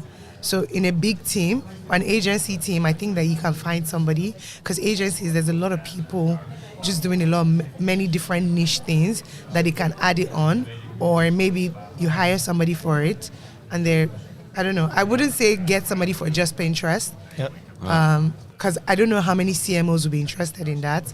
I don't know that M&S has a Pinterest manager within their business, or they have an agency that just does Pinterest as well as SEO as well as social. But my agenda really is that Pinterest is not a social media, and I stand by that, really. Very good. Yeah, you have to stand by that. Yeah, I stand by it, yeah. I think this almost wraps up the episode a little bit. Before we let you go, we have one final question which we ask to all our guests. Do you want to ask the question? Yeah, I think so, yeah. What is your biggest Pinterest SEO fuck-up in the past? Or SEO fuck-up, but you talk about Pinterest, right? So this is a tricky one because I do PPC. Yeah. So I don't have an SEO fuck-up, unfortunately. PPC fuck-up is also... So a PPC fuck-up that I've done is usually... it hasn't happened many times. It happened once with LinkedIn ads. LinkedIn has a very interesting UI. Yeah. So it's very easy to make a mistake and set your your lifetime budget as your daily budget. Yeah. So my lifetime budget was £400. Yeah. It was just a test to make a case for the channel, and I spent that in a day. And when I went to Reddit, I saw that everybody has had that mess up before. Yeah. That makes you feel a little bit better. No, it made me feel worse because I'm better than other people. So how did I make that mistake? But LinkedIn was kind enough to give me a refund because nice. Everybody has the issue. Yes, but that was a big one for me. It was just £400. I actually cried because I was going on holiday in Spain. Oh. So I set up the campaign early in the morning. I was rushing in my mind. I know I didn't make that mistake. I came back from holiday and I saw that we've overspent. So it was £400 a day instead of a lifetime. But they gave me back 50% of the money. So nice. We made peace, and I never did LinkedIn ads again. So. Hey, they have to work on UI. They do. It's bad. Yeah. It's bad. It's the same with the Facebook business. Meta, I was about to say trigger warning, that one changes every week. It's also bad. Meta Business Suite is bad. Yeah. Objectively, everybody hates it. And they've not changed it, and we're still giving them money, and they're about to surpass Google. It's their business model. Yeah. Why make it so bad? It doesn't make sense, but here we are. Okay. Well, thank you so much for being in the podcast. Super nice of you to be here. Thank you for having me. And wish you a lovely day. Yeah. Bye. Bye. Okay, we done. Yeah, we done. Yeah. Yeah, Oh, okay. Perfect. Thank you so much. Yeah, thank you. Thank you again.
Yes. Yes.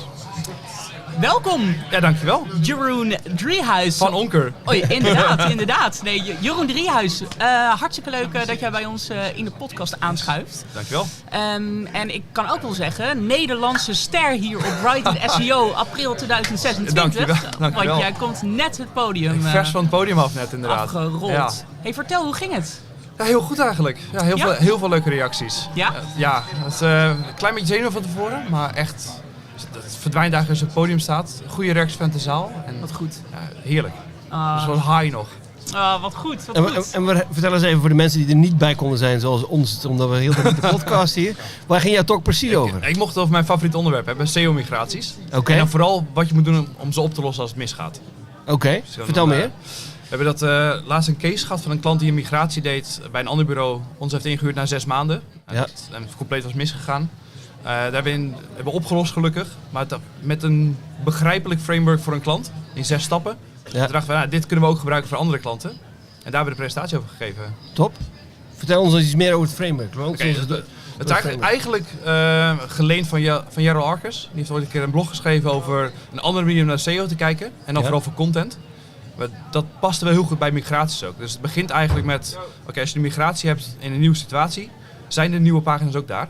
Dus dat is een stapje available. Ja. En dan gaat het wat technisch. En dan moet je crawlable, dus kan een crawler erbij. Mag het geïndexeerd worden. Kan het gerenderd worden. Veel JavaScript issues met veel websites.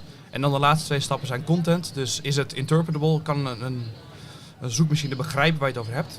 Met structured data. Geef je genoeg context waar een onderwerp over gaat. En de laatste is clickable. Dus klikken mensen ook daadwerkelijk door als je in de zoekresultaten staat. Want je kunt er wel mooi staan. Maar als niemand doorklikt, ja, daar heb je er niet zoveel aan. Ja. Nou, en dat konden we netjes uitleggen aan een klant. Want als je pagina niet is, dan gaat het al mis bij stap 1. Dus het was heel begrijpelijk. En zo hebben we een mislukte migratie ook na 6 maanden volledig kunnen omdraaien. Oké. Ja, dat was heel tof. En als we even een stapje teruggaan, hè, naar, want ik zie het aan je. Ja. En ik denk dat de luisteraars het ook horen. Migraties, dat is gewoon helemaal jouw ding. Wat vind jij nou zo leuk aan migraties? Voor mij is het echt ik vind technische SEO sowieso in het algemeen heel leuk. Bij onder doe ik alleen maar technische SEO ook. Dus ik mag mijn hele dag vullen met dingen achter de schermen. Ja. Maar het is gewoon een soort puzzel die je gewoon oplost. Dat is, in mijn vrije tijd vind ik dat ook altijd leuk, spelletjes en dingen oplossen en achterkomen waarom er iets misgaat. Maar het is ook iets waar je gewoon een klant heel erg mee helpt. Als het misgaat, dan zie je het direct. En dus, in het beste geval als het goed gaat, dan zie je het eigenlijk niet. Maar het is gewoon het is heel voldoening om dat zo'n proces goed te leiden. Ja, inderdaad. Ja, ik snap je helemaal. Ik vind migratie zelf ook fantastisch. Juist dat je echt van A tot Z werkt en gewoon een heel duidelijk doel hebt. Niet alleen zelf, maar met het hele team. Ja, maar ik kan me ook wel voorstellen dat er mensen zijn die jij tegenkomt die zeggen van sorry, maar hoe dan? Waarom? Absoluut. Nou, de eerste slides begonnen ook met van ik vind migraties heel erg leuk. Maar ik kan me voorstellen dat je vindt het misschien overweldigend. Hè? Zeker met grote websites, e-commerce websites. Waar begin je eigenlijk? Ja. Misschien vind je het complex, zeker als je het nog nooit gedaan hebt. Het is ook wel riskant dat als het misgaat, dan verlies je inderdaad 90% van het verkeer. Dus ik kan me heel goed voorstellen dat mensen het niet leuk vinden. Nee. Maar wat je zegt, van A tot Z werken, dat is gewoon voor mij heel veel voldoening. Maar er zit ook wel denk ik een heel groot belangrijk stuk stakeholder management bij. Hè? Want jij kan misschien potentieel wat dingen flaggen. Maar jullie zijn jullie niet het development bureau die het dan vervolgens kan fixen. Nee, klopt. Er zit meestal een externe partij. Hoe gaan jullie daarmee om dan? Het stond ook in de slides, de punten waar het eigenlijk vaak misgaat, zijn niet eens de dingen als een no-index tag of een fout in de robo.txt. Dat is wel uiteindelijk wat het misgaat, maar het komt vaak door communicatieproblemen. Dat was een presentatie ook van Levi Klaus in dezelfde sessie. Hij had het ook over stakeholder management en iedereen kijkt eigenlijk naar elkaar. En dan krijg je dat, jij zou de redirects doen. Nee, jij zou dat doen. Nee, jij. Daar gaat het inderdaad mis. Dus een van de dingen die we bij migraties ook altijd zeggen is, we gaan dit doen, maar er moet periodiek, en afhankelijk van wanneer in de migratie zit, de frequentie verandert dan een beetje, maar er moet gewoon een centraal communicatiemoment zijn. Met ons, met de klant, misschien de developer, eventueel de adspartij ook nog. Om dat soort problemen te voorkomen. En vraag je dan misschien ook een soort van mandaat aan je klant? Van luister, als je wilt dat wij het kunnen doen, dan moeten wij direct met je development bureau kunnen communiceren. Ja, het liefst wel. We zeggen ook altijd van wij vinden dat, wij zijn de SEO-specialist, wij zeggen gewoon zo moet het. En natuurlijk de developer en de adspartij mag ook inspraak hebben. En dan komen we zelf wel tot een mooi middelpunt. Ja. Maar wij gaan altijd zeggen, zo gaan we het doen. Want zo moet het beste voor de migratie. En dan kunnen we altijd nog beslissingen maken om het iets anders te doen. Ja. Maar wij moeten dat standpunt wel innemen. Ja. Precies. En is het dan ook zo dat je een voorkeur hebt om bijvoorbeeld zelf die sleutelrol te hebben en dus dat centrale middelpunt te zijn? Of kan dat beter iemand anders zijn? Het kan iemand bij de klant zijn, maar het liefst doen we het zelf, omdat wij gewoon zelf het hele plaatje van A tot Z wel weten. Nou, de developers zijn heel fijn, want ze lossen heel veel van mijn problemen op. Maar ze zorgen ook heel vaak voor een probleem, want een site werkt technisch gezien. Je kunt bij een pagina komen, je kunt het invullen.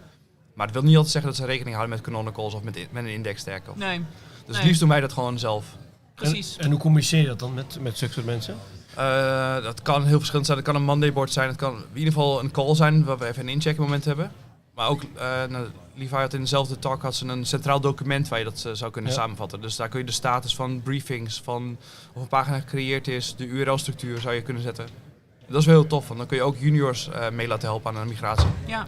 Inderdaad. Hey, en een migratie, kijk, je hebt heel veel verschillende migraties. Absoluut. Natuurlijk. Hè? Ja. Heb jij het over een specifiek soort migratie Nee, gehad net? Net was het vooral structuurmigratie en CMS-migratie. Oké. Dus het domein zelf bleef hetzelfde, maar er veranderde wat in de structuur. En ze hebben, uit mijn hoofd hebben ze Headless en WordPress gaan gebruiken vanuit een ander CMS. Oké.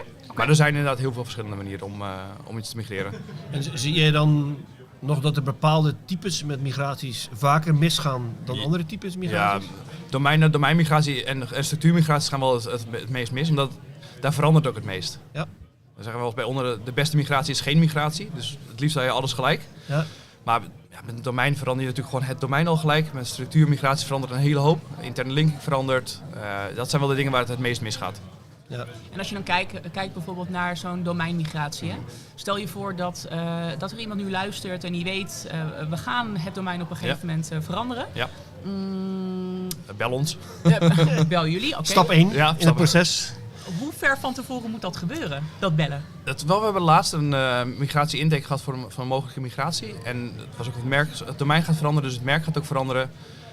Ja, afhankelijk van je mediastrategie, zou je dat misschien al een jaar van tevoren willen doen. Het ligt eraan hoe bekend het merk is. Maar als je een heel bekend merk gaat migreren, dan wil je misschien al die periode pakken om een soft launch te doen van we worden dit merk.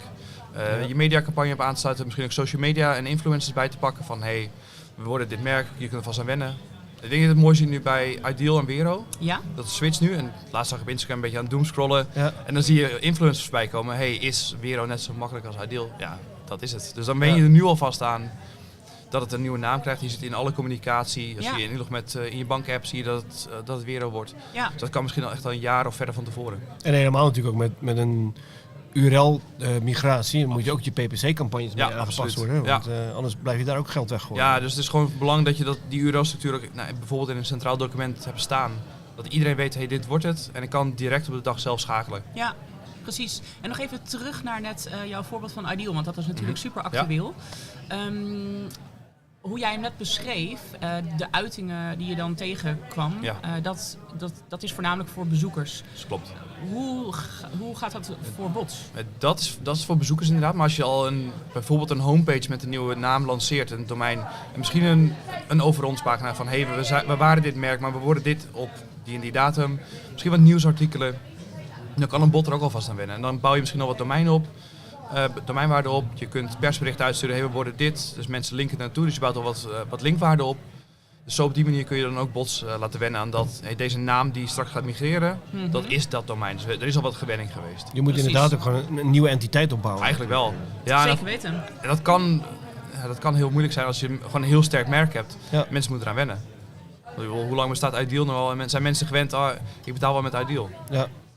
Inderdaad. Hey, en heb jij ook een heel concreet voorbeeld genoemd, misschien in je presentatie, waarbij het gewoon volledig mis is gegaan en waar je dus onze luisteraars ook voor kan waarschuwen? Ja, absoluut. Een van de dingen die het grootste punt in deze migratie denk ik is al geweest. Ze gebruikten parameters om dingen te verdelen, dus in 2 categorieën. Tegelijkertijd hebben ze die parameter geblokkeerd in een robot.txt. Waar eigenlijk 90% van de website niet meer gecrawled kan worden. Voor de mensen die geen technische SEO doen, dan kun je de website niet meer ontdekken. Dus Google weet in dit geval niet meer dat er een nieuwe pagina is. Je kunt je voorstellen wat dat doet aan de zichtbaarheid van je website. En uiteindelijk wat het doet met je omzet. Ja. Absoluut. Zeker weten. Ja. Ik denk dat dat wel iets was waar we... Vaak kijken we naar vertoningen en klikken met migraties. Maar uiteindelijk gaat het om conversies. Tuurlijk. Ja. Dus dat kwam in de talk naar voren, focus je op wat relevant is voor de klant, ook met een migratie. Ja. Hey, en voor de rest, hè, want als jullie starten met een migratie, dan heb je dus op een gegeven moment een aanspreekpunt met elkaar afgesproken. Je hebt een gedeeld document. Je zegt van, oké, als het echt heel complex is, dan moet je daar echt wel een jaar voor uittrekken. Oh, ja, in ieder geval als je van merk gaat wisselen inderdaad. Precies, echt in de hele complexe situaties waar je dus goed de tijd voor moet nemen. Is er ook een moment geweest dat er een klant bij jou bijvoorbeeld aanklopte en dat jij zei van ja, maar sorry, dit is echt te laat. Hier hebben we echt te weinig tijd voor om dan te garanderen dat waarde en verkeer behouden wordt? Nee, dat niet zozeer nog. In ieder geval niet in de tijd dat ik bij onder zit.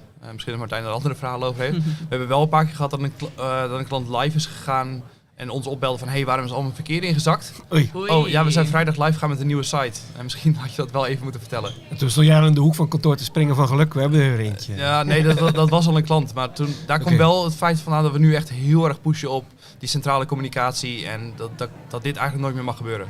En afhankelijk dan een beetje van de moeilijkheid van de migratie, heb je dan ook een soort van ideale timeframe van luister, dit is voor een domeinmigratie moeten we 6 maanden van tevoren beginnen.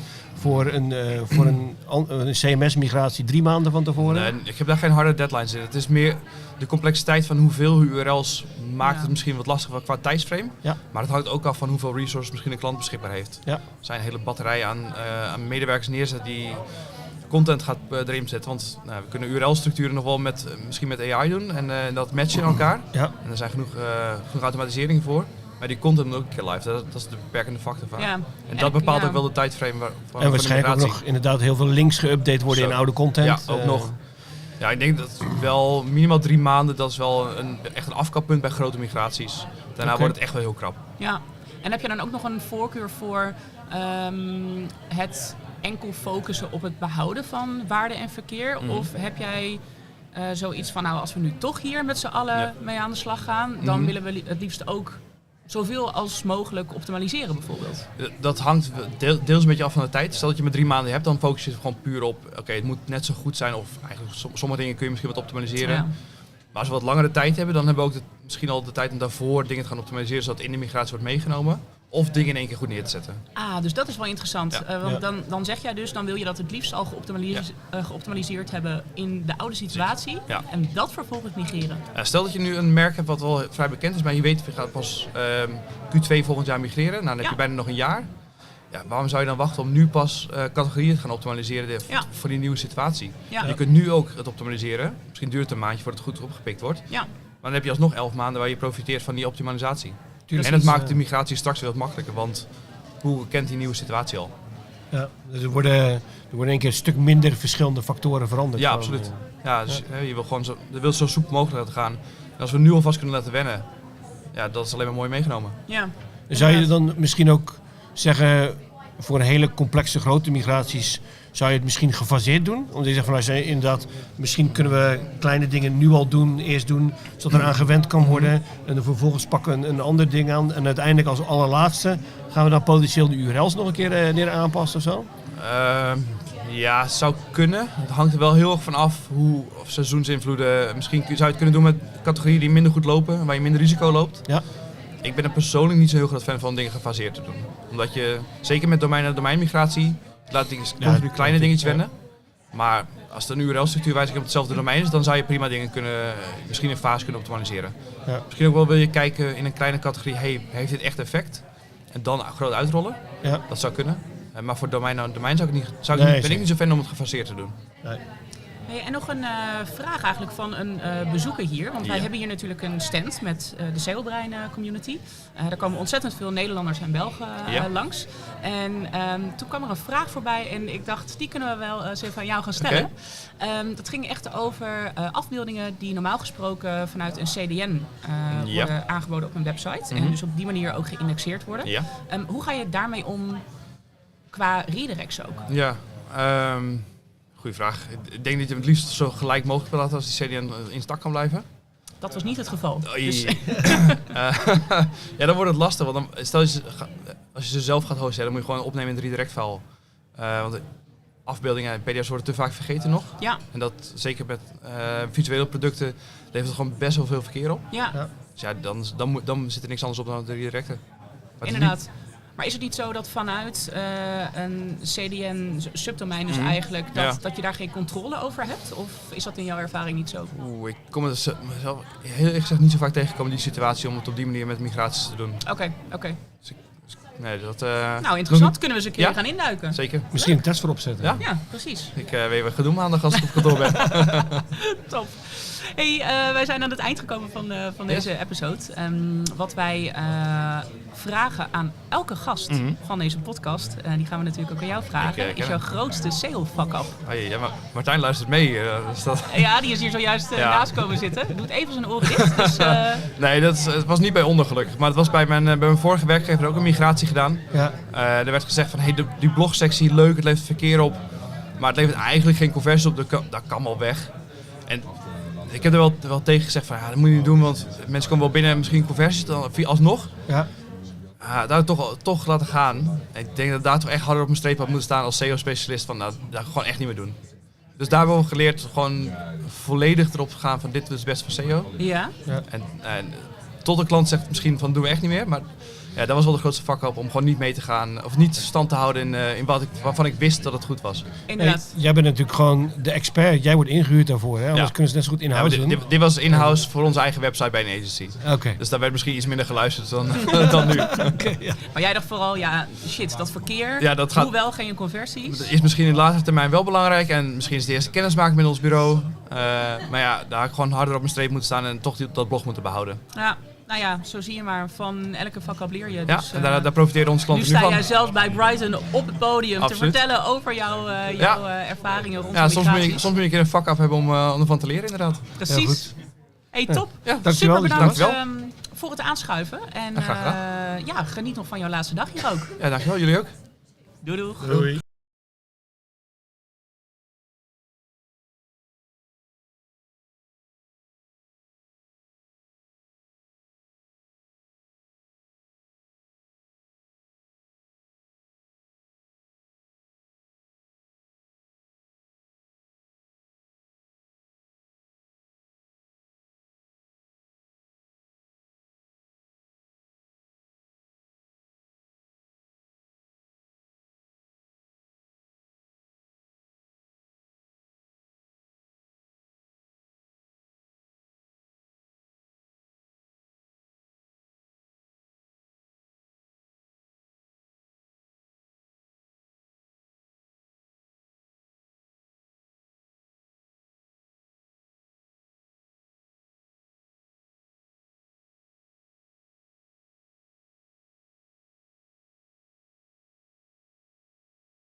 not seeing it last year. So Yeah.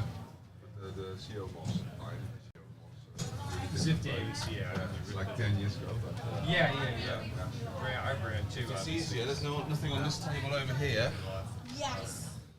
Sorry, so I am having some hearing problems, so which ear? This one? This one's better. This one is the better one. Yeah, that one's probably the better one. So it should be okay, but just should be.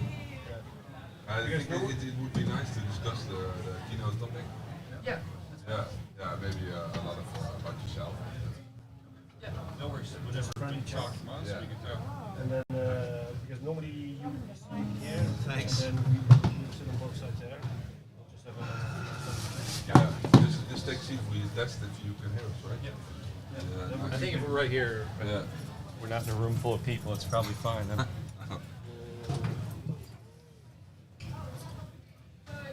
You also run a stand. Yeah, we got the booth, the combo booth this year, so.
Video and all that. Just here, okay.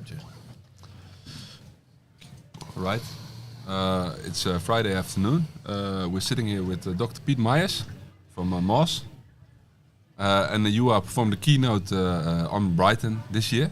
Yeah, I'm closing out today, so it should be fun. My first time in Brighton, Yeah. the town or the conference. How do you like Brighton so far? Oh, lovely. It's great. Yeah. I like the middle-sized towns. Give me the little shops and the But you restaurants. live in Chicago, right? That's not a middle-sized No. town. We were in Barcelona over Christmas, and that's Okay. I kind of like that. That's better. You know, walking towns. So yeah, it's nice. So can you quickly introduce yourself to our listeners? I think most Yeah, I'm of Pete the- Myers. Most know your name. Right, but, right. Yeah, Pete Myers. A lot of people call me Dr. Pete. I'm the principal innovation architect at Moz. I'm on the subject matter expert team, so I have worked over the years tracking where Google's headed, where things are going, where I think our customers need to be, and kind of known on the marketing side. But 4 or 5 years ago, I switched more to the product side, trying to take that knowledge to where we're going to need to be in. Used to be 2 or 3 years. Now it's where we're going to need to be in 6 months. Yeah. And certainly now with LLMs and the shift over the years, trying to figure out what our customers are going to need. Was it a difficult shift from being more like in your mind to actually putting it out into a product again? I'm always in my mind, so I don't know if. But you need to articulate to the dev Yeah, I team, think for the big example. shift, it was funny years ago when we were looking at things like SERP features, like when we were moving beyond the 10 blue links, we started to launch things and we realized that our customers were still 2 or 3 years behind Yeah. where they needed to be. And so it was funny, as I moved from marketing product, there was always that education piece of, we can't just come down from the mountaintop, so to speak, and tell you, you have to do this now, because that's not what their clients are asking for, not what their bosses are asking for. So we had to figure that out and move them towards it. So there's always been that mix for me of kind of education and product, of where do I think they have to be, but I can't be arrogant about it and say, you be here now, they'll go somewhere else. Is And that so also that shifted, it's gotten to be a shorter timeline. Yeah. Really shorter, right? Well, now customers are saying, wait, where do we need to be? Yeah. So I've almost had to move back to, They don't know. make sure we're guiding you, because we're all a little, we're all a little lost right now. Is that also the reason why Moss started the Whiteboard Fridays, for example, at the time? And We were It was all definitely. about education, right? In the past. Yeah, the education always been a huge piece. The beginner's guide to SEO was a big piece. It's funny, I've gotten on airplanes in Chicago, and Moz isn't super well known there, unlike Seattle, and been next to a reporter who'd read the beginner's guide, you know. So that was a big thing for Rand in the early days. I think it was a bit of the Bible for most of us. Yeah, and still kind of a every backbone for us. Dutch to keep that going. SEO used this as an onboarding guide. Absolutely. Yeah, and always a touch point for us. That, hey, if you came into that, you came into Whiteboard Friday, came into the blog, the community. Yeah. It wasn't a hard sell. You know, eventually you'd see us 2 or 3 times and be a customer, and that was a great experience for us. So today, your keynote, what will you be talking about on the stage? I'm talking about LLMs and prompt tracking in the context of keyword research. Okay. And so what I kind of want to get back to, this will be more of a big picture, but this idea of natural language is something that search has always been trying to return to. Yes. You know, for 25 years, it's trying to get back to talking how we talk. Yeah. And, you know, we're all of a certain age. I won't generalize. No. But we were there in those search, you know, we had to do those 1 and 2 and 3 word searches because if you typed in a whole sentence, it didn't do anything. Exactly. And so I think what I want to impress on people is that's a journey to get back to how we work. It doesn't matter what the underlying technology is. We're always going to be moving towards natural language. And then over the last 6 months or so, we've been working on frameworks, trying to understand query fan out in Google, how Google is taking a prompt or query, doesn't really matter what it is, and helping you understand the journey that people might take 2 or 3 steps down the road. So we've developed a framework for understanding that, for kind of helping people see, like, what would the user journey look like? How could I map prompts and queries to do that? And not looking at, say, a volume-driven approach, because they're all going to be 1, 1, 1, 2, 1. Yeah. You know, how do we factor that up? Yeah. I think the discovery of that query fan out was really an eye opener for a lot of people. Yeah. The way LLMs work with the query fan out, and how to cope with that in strategy. Yeah, if we're typing whole paragraphs, you know, what does that mean, and what's the archetype of that? I guess I'd say, like, what's the topic that people are going to say a whole bunch of different ways, and can I track something in the middle? So I'm a big tea guy, and I'm here in Britain, so I have a lot of tea-themed slides in the deck, so we'll see. So when I'm a tea brand, like a Pickwick or I don't know, a niche tea brand, where do I start? Because everyone says, okay, keywords, adapt them to prompts, but that's not the way it works, right? Right. So where do you start to analyze? So we have now launched Prompt Explorer in Moz, and we're doing prompt generation and stat. So the idea is basically you come in, give us a topic, maybe something more in that 2 to 4 word range you're used to, and we're trying to emulate how we think fan out works. Okay. And so we're going to generate prompts that kind of fit in different themes. Maybe they're follow-ups, maybe they're transactional, maybe they're perspective prompts where you're trying to get a human perspective and just get you thinking about the different ways people might engage in that topic in a more complex way. And the idea isn't that you're going to track everything anyone might do, but that you're going to get at least an ecosystem of the kind of things they might ask. Just like you would not put 20,000 keywords to track your rankings for those. Right. Yeah, we're getting out of... Costly. Maybe it's going to be 500 or 1,000 prompts that sort of represent the space. Yeah. It's not going to be everything anyone could ever ask. No. And also, I mean, we're trying to explore now things like brand and non-brand. I'm going to present some data that, you know, if you put a brand in your prompt, LLMs are very suggestible, right? And they're just going to say, sure, we're going to put the brand in the answer. And if you're tracking brand visibility and you go, hey, we won, 100% of our branded prompts have branded answers, I guess we're done. And next month it'll be 100%, and the month after that, might be a good learning curve for the shady agencies out there. You feel good about yourself, but that's the easy game. Yeah. And so I'm going to talk to, I'm exploring this idea, what I'm calling soft brand, which I don't think we get into as much in search, but the idea is that there are a lot of prompts that don't have brands in them, but they demand a branded answer. You know, so if you look at a space like SEO tools, it's already brand biased. If you have to question about SEO tools, you're going to get products and brands in the mentions, but we wouldn't call that a branded prompt. And so I think there's a real interesting middle ground. Maybe it's not a binary. It's not brand, non-brand, because there's a lot that's kind of brand biased in a way that's making you're asking for brands whether you know it or not. And so I think getting people to think about that whole spectrum, that you're tracking a wide variety, because So LLMs do what you say, right? You know, exactly. Yeah. Right, and then in your opinion, then the role of a traditional SEO really shifting more towards the normal marketing position? Indeed, if everything is becoming so much more brand, and people need to Yeah, be aware I think of this. there is brand building certainly a shift we've moved to over the last few years. I think even before LLMs, we knew that was important. Yeah. I was pretty involved in the brand authority work at Moz, and it's kind of interesting. Is really what brand authority came down to was just what is that branded search traffic? Not just your main brand, but it might be all your products. For us, might be Keyword Explorer and Link Explorer and these things. How are people looking for you? And that's really happening in a much broader space, right? You know, that's bringing people in from all kinds of different media. So I think we've always been part of that picture, but I think the hard part, right, is it's not as clearly actionable. This isn't a technical SEO kind of task. There are things we can do like structured data and that are important, but you've got to get out there and be known, and we're seeing that with LLMs even more now, right? You have to be in the conversation. I think the big shift too is from an on-page to an off-page mentality of like other people have to be talking about you. Yeah. And that's not a content marketing task in the same way, which is tricky. The funny thing is we're seeing now, I think Sear Interactive, Reynolds, they did a study showing that actually domain authority was really well correlated with brand mentions, because now that's an off-page metric in a sense. How are you connected? Who's talking about you is being reflected in that. So Isn't that because of REC?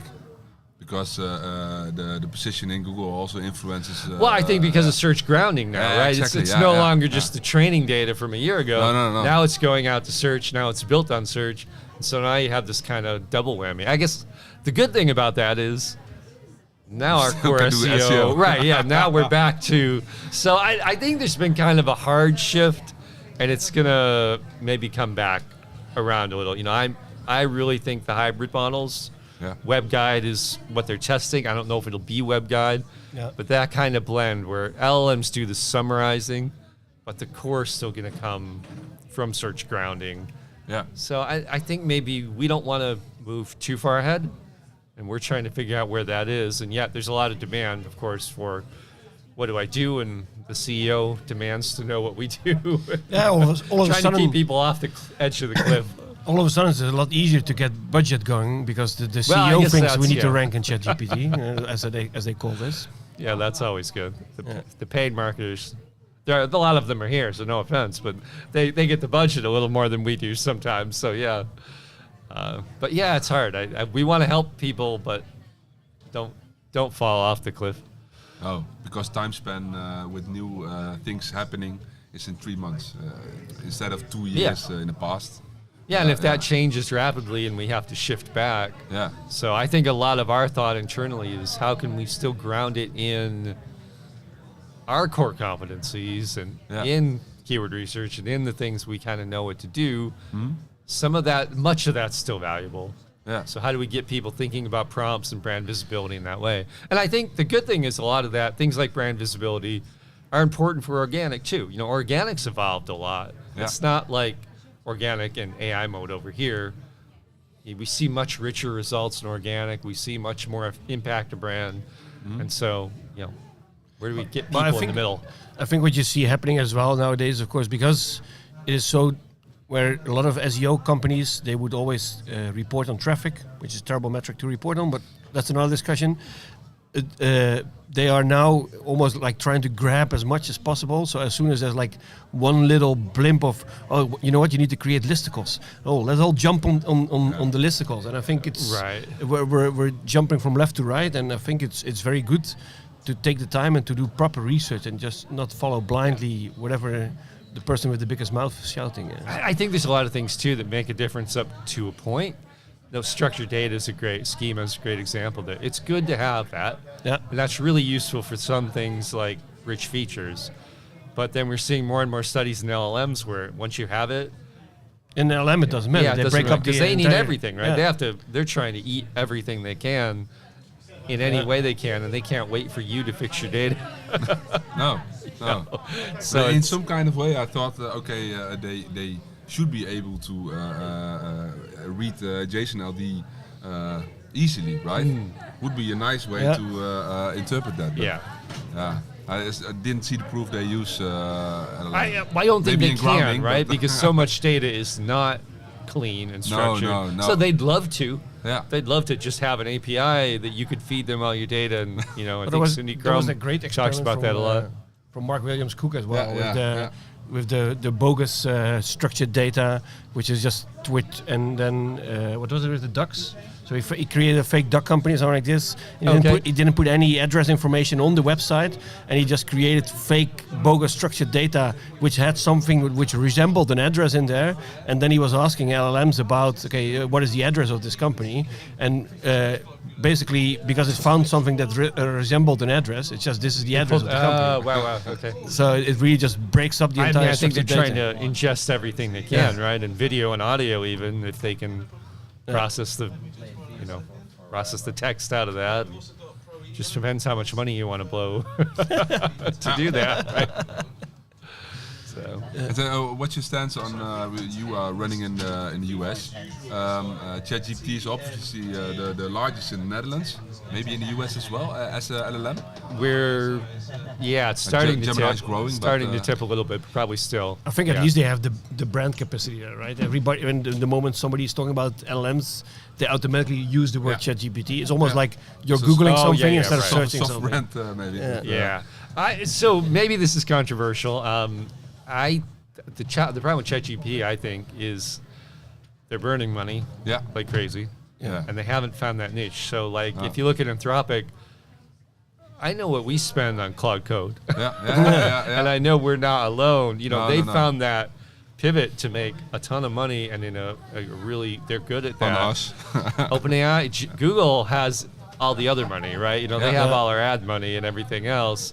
And they're going to, I think, move to more of a hybrid model. That's my suspicion. Uber recently, I read a news article that Uber blew their entire AI coding budget in the first 3 months for the entire year using Cloud Code. So. Yeah, like I say, I've seen some of the numbers, and I can't say what they are, but Anthropic's doing okay right now. So, OpenAI's in that weird middle space of that $20 a month, kind of thing in the US where they were the first, but they're being taken over left and right. I think the business model isn't working and the financial model isn't working. So I don't know. And Google can burn money and still live. Of course.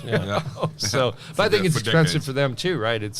I imagine a world in a year or so, and I could be wrong, and it may look a lot of different ways, where that query comes in and Google goes, hey, you know what?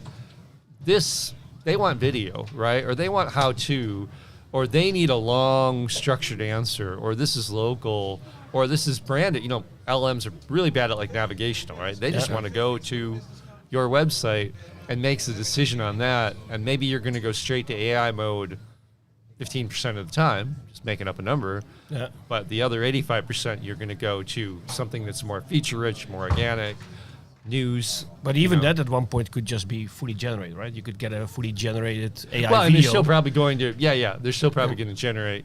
Yeah, we see that web guide's interesting, for example, like your snippets that used to always be your meta description, and over time has kind of been rewritten a little bit. They rewrite all of them. Because what they're trying to say is not, here's your description of the site, but here's how the site is relevant to what you asked. And it's frustrating for us, but as a searcher, I like it, because as a searcher, it's like, this is why you might want to click on this. It's helpful. And it probably drives up clicks, at least when it's relevant. So, I think that's what we're going to see is a lot of summarization. LLMs doing what they do well, but they're not trying to synthesize everything into a mess unless it's a really unique. Now we're starting to write those questions that are like, if I'm going to run a marathon in a year and I don't eat enough protein and my doctor said, ease up and this and that, and I'm 55, what should I do, and give me a 6-month plan?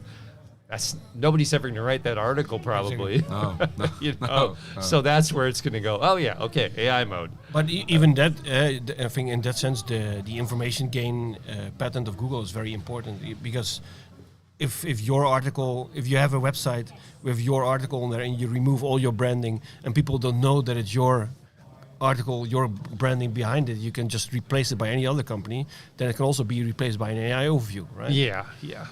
So it's And I think that's where hopefully we're in a place where those people are going to want more information when they're done and more trusted information. But it's frustrating right now if you really put that out there and then it just gets nothing. consumed and you're over here, you Yeah. know, somewhere or buried. Well, we're just truthfully, we're trying to track citations.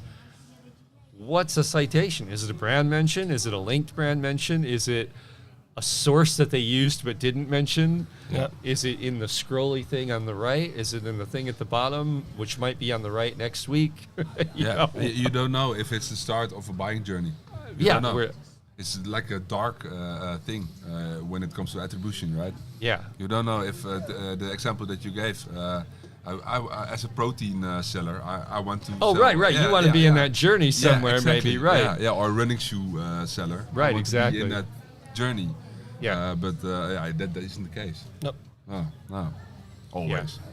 I think it is this task right now of trying to be there at different points in the journey. Yeah. But then if Google's just eating the journey, it's also how effective is that? That's the only thing we can do right now, but how effective will that be?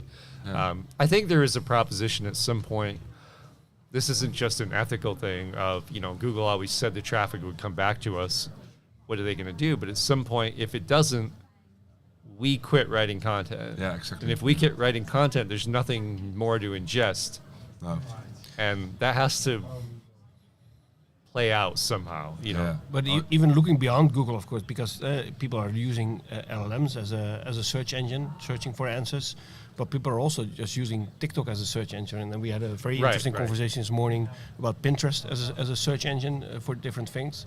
So you need to diversify as a brand to get different places. There's going to have to be sources, but what will they be? Yeah, my daughter's 15, so TikTok as a search engine is too.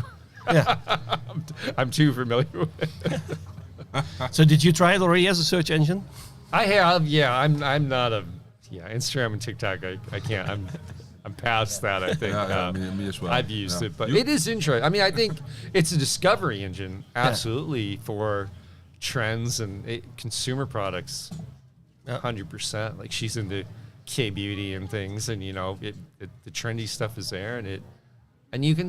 It makes sense, right? It's not only people you trust and follow, but there'll be video. They're showing you how to use things. So if you're in consumer products, absolutely, no question. You're selling a SaaS search marketing software. TikTok is not probably not your audience, but certainly we have things on Instagram, and it'll be interesting to see what the sources are. I think the challenge for them is if we all kind of give up and we go, you know what, you're taking all our clicks and we're not getting anything back, and we're not going to create any more content.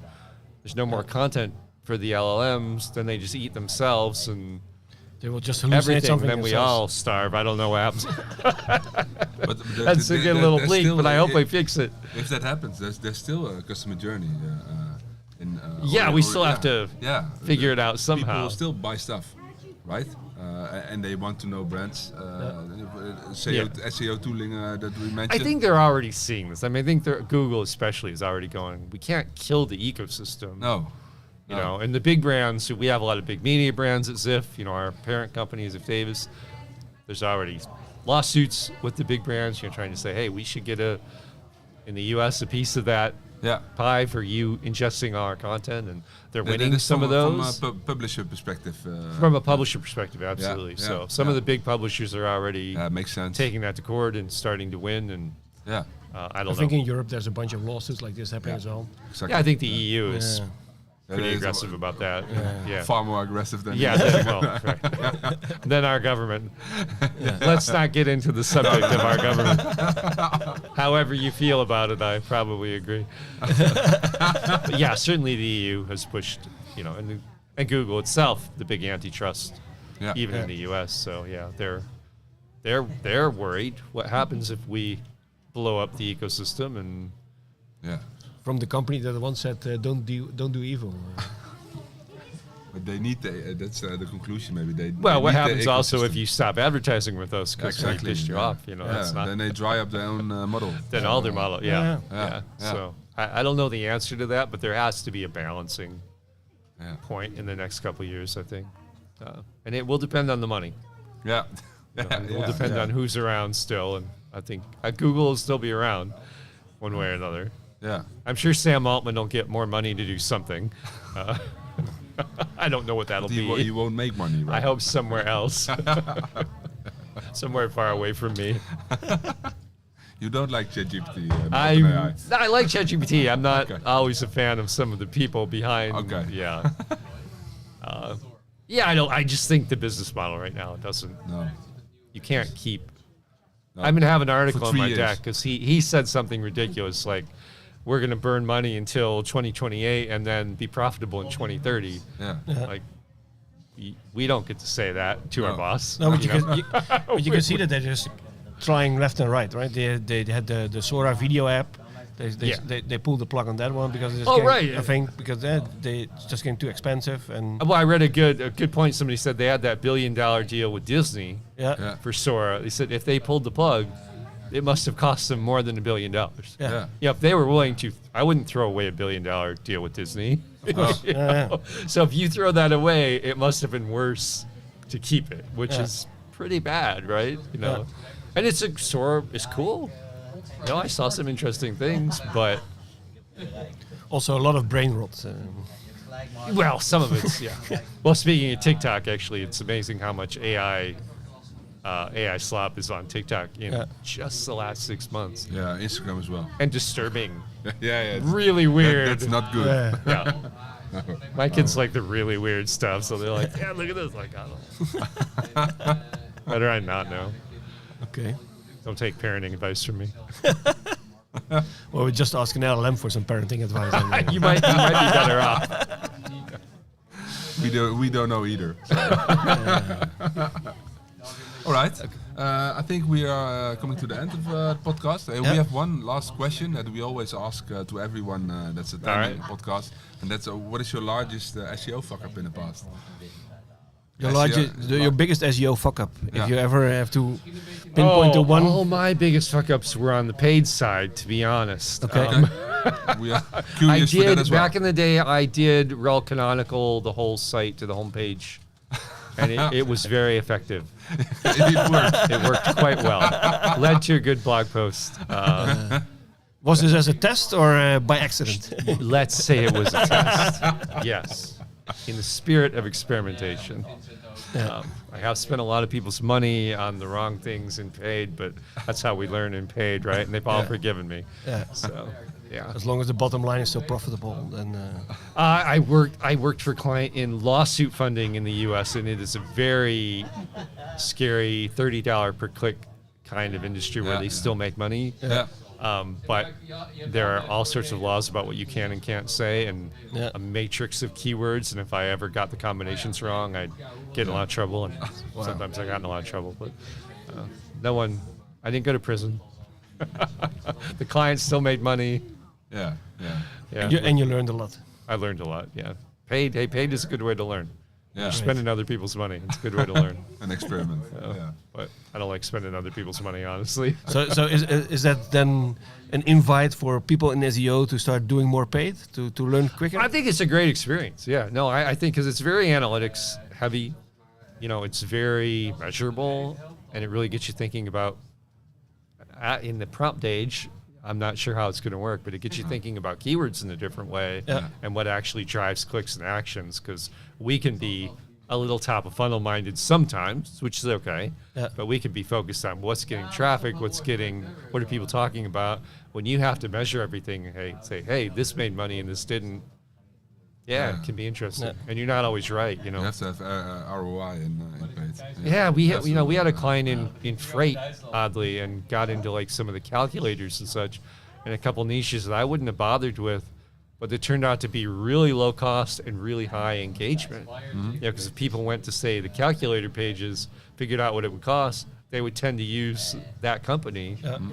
And it got me thinking about the funnel a little different ways. So yeah, I think it's a great experience, but I can't tell anyone to take 4 years off, and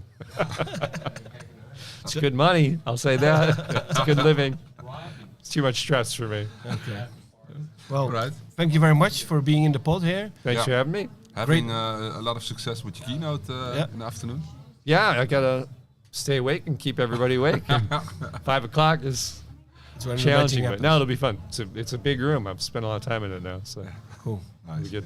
Well, thanks Thanks. again. Thanks, guys. Have a great Appreciate day. it.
Are you ready?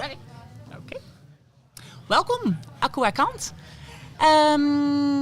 Thanks for having the time and join our podcast. You obviously had your talk yesterday already. Can you maybe introduce yourself to our listeners? Sure. Well, first of all, thank you so much for having me on the show. My name is Aku Akant. I am a LinkedIn visibility expert. And yesterday, I spoke about how to build your personal brand in the AI age. As you know, it's very quick and easy to make content these days. Everyone is using AI tools, but you want to stand out. So the whole point of my talk was, why do you want to be the same in a sea of sameness? You don't actually. You want to be unique, you want to be authentic, but how can you do that effectively by using AI tools that everyone else is using? And I talked a bit more about how you might want to train it, how you might want to give it your tone of voice, how you might want to ask it to ghostwrite in your style, and how you also might want to actually not just use it, but also use it as a way to create ideas, but also a way to decide what is good and what's not good. Yeah. Because actually, it's not always good. No. No, it isn't. Definitely not. Hey, and before deep diving a little bit more in your talk, what do you normally do during your day-to-day work? Yeah, so normally I work with speakers. So Okay. I'm actually on a mission to help 1 million diverse speakers get paid to speak by 2030. wow. I have an award-winning book called Your Platform Power. Okay. And that's how to build your personal brand in a polarized world. So it's all about using my expertise as a LinkedIn expert to really help you deep dive into thinking about how do you become a speaker that is relevant, that's credible, and that uses the right tools on LinkedIn, but also who understands the full system, what it means to be visible, and what it means to actually become a paid speaker. Okay, wow. So, and then it's beautiful that you can be on stage here as well, of course, and show everybody how to do it. Practice what you preach. Yeah. Exactly. And how did it go? It went well. Yeah? Yeah. No, I mean, it was a great atmosphere. There were lots of engaged people. And the stream was very well curated. So as I was just mentioning before, the person before me was talking a bit about more the technical details, but I was talking more about branding and more about getting into actually how you might use it as an individual or a company to build like a business brand or a personal brand or a speaker brand. Mm-hmm. Okay, great. Okay. So authenticity on LinkedIn using AI is really difficult for a lot of people, right? Because when you post yourself, like yourself, manually written content, it's you. And what is your trick to get an AI to understand that and ghostwrite stuff? Do you have some ideas for that? Definitely. The first thing is it's as good as what the information that you put in. So garbage in, garbage out, basically. So if you haven't actually given it any context, or if you haven't actually shown it how you write naturally, and I know that sometimes people feel vulnerable and slightly naked because they're like, oh no, but isn't AI better? No, that's not the point. The point is you're training it to be like you, or even be, as close to you as possible. So actually you need to just be authentic and not feel worried, and put in your authentic writing. Share samples of your articles, your blogs, your emails, whatever kind of content that you're creating that you want it to imitate, and ask it to ghostwrite and be as close as possible to your style and tone, and ask it not to use some of those horrible words it likes to use, like no fluff, because then it's obvious that it's probably been written by AI. But if you train it, you might even want to give it your own vocabulary scripts. So you might say, I have these 10 words which I really love, and actually, please, every time I write something, use one of these 10 words. So it kind of gets your language and your words, or your isms, I'd like to say. And so I downloaded all my LinkedIn posts in the past to feed it to an agent, but it never works. I have to do a lot of stuff myself. So yes, so the point about it is you have to edit. You can't just let it be free range. No. Because the point is, it can only do what you ask it to do, and if you don't actually see what it produces, and it's like a baby. If you tell it that it's doing good, it will do better stuff. So once it comes out wrong or not as well as you'd like it, then you say, okay, that was not a good output. Can we go again? Perhaps you can use this word, or more like this one that I liked. and it's like, oh yes, okay, I'll do that today. Perfect, well done. First time I hear that. You have to train it. It's like a toddler. Yeah. Give it treats. Oh, amazing. Hey, and how many times do you have a sort of holy grail for yourself? How many times do you post, for example, on LinkedIn or other platforms? Yeah, LinkedIn is my main platform. I'm atypical. I post 7 days a week, but I don't say that you... 7 days a week? 7 days a week, yes. Okay. I did not start this way, but it's something that I've decided that I want to do as someone who is very intimately linked with the platform and just how it operates. Because essentially, it's not... The fact is that your content doesn't always go out to who you expect it to go out to. So the more times that you're giving the opportunity for it to be seen, the better. But that doesn't mean you need to post as much. But what it does mean is when you are posting, let's say if it's once, 3 times, whatever cadence you choose, that it is something that you have really taken the time to create and to make sure that it has a point that is really focused on your target audience or the object of why you're on LinkedIn. Because a lot of times people aren't very specific or clear and they're wondering why they don't get results, why they didn't get engagement or feedback or whatever.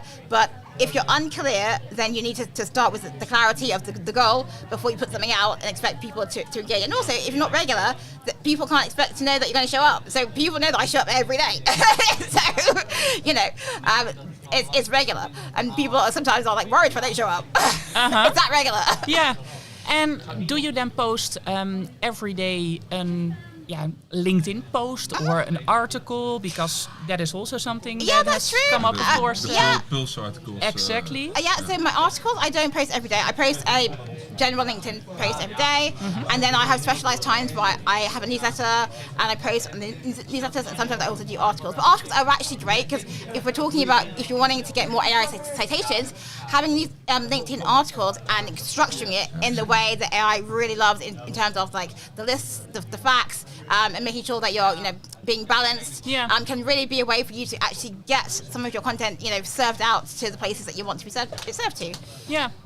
And is that something that, because for our listeners that never wrote or published a LinkedIn Pulse article before, do you have some advice for them? How to structure them? How do you know where to write about? What works or what doesn't work? Yeah, so I would say, keep it clear and specific about one topic. Don't try to do like 5 things in one. Okay. I mean, just like any person, you're going to be confused. Like the more focused, the more like laser focus it is on one specific, part of your expertise, one specific problem, one specific like myth per se, one thing that you want to challenge, but that one topic, and then structuring it into like an intro, into. Session 3 will be starting in 10 minutes. Yeah. So, as I say, about structuring it, so you want to make sure that you introduce it, so you don't assume that everyone knows your area. Yeah. So you do that intro, then you make your 3 main points, and then you give some kind of like conclusion. But I think the temptation is not to write everything that you know, but give it like a summary of like the main things for that one main thing that you're trying to articulate, and that is the goal. So think about like if you're going to explain it as simply as possible to like a friend or a child, like what would you say in that? Yeah. And I think one discussion that happens a lot in the Netherlands when it comes to LinkedIn personal brand is the picture of yourself. I have a lot of discussions about that also because people tend to place a picture of themselves without the context of the post. And what is your stance on that? Some people find it a bit narcissistic to always post your own picture on LinkedIn, but it's also recognizable when it comes to personal brand, right? So what is your stance on that? Yeah, well, I think that sometimes it's not about being narcissistic, it's about being comfortable with the fact that actually LinkedIn is your channel, it's your name. Yeah. If it's a personal brand, so I'm going to assume that it's your name. If it's your company, that's slightly different. But if narcissistic was not the right word, but yes, you know what I mean. I know what you mean. But if it's a personal brand, then people would expect to see pictures of you. And as much as you might not feel that every picture of you is a great picture, you might just want to choose a selection of pictures you feel happy with, and use those pictures and use pictures with you and other people. But there's no awkwardness about it. It is your channel. It's your street. Like I say, people are there to see you and to hear from you. So I understand why it feels weird, but actually, it's not weird. In my view. Okay. Mm-hmm. Hey, and is there also let's put it in another way. Let's say that somebody has a day per week time to load their personal brand. what would you then advise to do in that limited time? So again, it's about being clear on your goals and objectives. So I have a framework which is called CASH, and that basically stands for C, clarity of your goals, A for aligned action, S for your strategy, and A for being happy to serve and to be in community and to actually create opportunities for yourself. So one of the things I would say is thinking about making content. The second is actually about getting involved in the right conversations. So one of the things I actually want to just to share is that comments which are thoughtfully made can be content and actually also become future posts. So if you are actually engaging in people's conversations that are thought-provoking, that are relevant to your industry, and you comment and it's a really interesting viewpoint, it adds to what was happening in that conversation, you can also actually reuse that comment as your own post. True. Yeah. So I would think about it in that way. Good that one. you can work smart, not hard. Yeah. Shouldn't do the comment for each comment, but Yeah. doesn't work, I guess. No, but I think most of people only post their own and do not comment a lot, except for congratulations. I mean, those comments have a place. I definitely agree that you need to be supportive and collegiate to your community. But when you're getting involved in discussions for your industry or for advancing your career or your business, then those comments can actually be repurposed. Yeah. I think it's actually quite in line with some other podcasts that we recorded with other speakers here, that we're explaining that we have to switch a little bit more from thinking about keywords to thinking about the conversations that people have, like your audience have, about your product or service. And I actually think it's quite smart. It sounds quite logical that when you comment on a post, what you see, and that you create a post about it. But I think that a lot of people forget. Yeah, I know. It can seem a bit like counterintuitive, actually. Yeah. But actually, one of the things that I've been taught about commenting is actually when you are effective in thinking about why you're commenting and what you're commenting for, when you write those comments, actually, you could be thinking about, actually, how can I spread people wanting to be curious about my product and my service? Yeah. And not in a way that's like spammy to other people, but in a way that's thoughtful. And actually, once it's thoughtful, everyone benefits, and actually you benefit doubly because you can then actually repurpose that comment into a post, an article. Yeah, lovely. And the nice thing is you can't automate that stuff, right? Yeah, because exactly. It should be manually done. Yes, I mean, people are automating comments on LinkedIn, but I think that the more effective comments are those ones that people have made themselves. Yeah, exactly. Hey, and is there one last thing for you that you want to share with our listeners? Yeah, so I would say that LinkedIn visibility, when we talk about consistency, it isn't just about like the volume. It's about the mindset and the attitude. So a lot of the time people are like worried about being judged. They're worried they're not doing enough. But what I really urge your community to think about is, why am I on LinkedIn? What's my goal and what's my objective? And then if you think about that, scale your action in alignment with that. So if you're building a business, then clearly you want to show up a bit more than if you're building like a career or personal, professional, showing up. So think about why are you there? What are you actually trying to do? Because if you're wanting to build business, that means it's more involved. Content outreach, all the rest of those things. If you're being more professional, then again, it's about content, but it's also about joining relevant discussions and collaborating with people. So I would just think, be clear on the goals and then align the time to invest in actually building the results that you want. Very nice one. Be Nice. clear on the goals. Yeah. I think we have one last question, right? We do. And you are not in SEO, but you are a personal brand specialist. We always ask the question, what is your biggest SEO fuck up? We want to put it into the LinkedIn visibility fuck up for yourself or for a client, maybe. Okay. So really curious. Okay, well, so when AI first came out, I didn't really realize that you had to do editing. So I was very naive, and I thought, you know what, you put the stuff in, you take it out, you post it out, and job's done. And I realized people didn't take too much of that.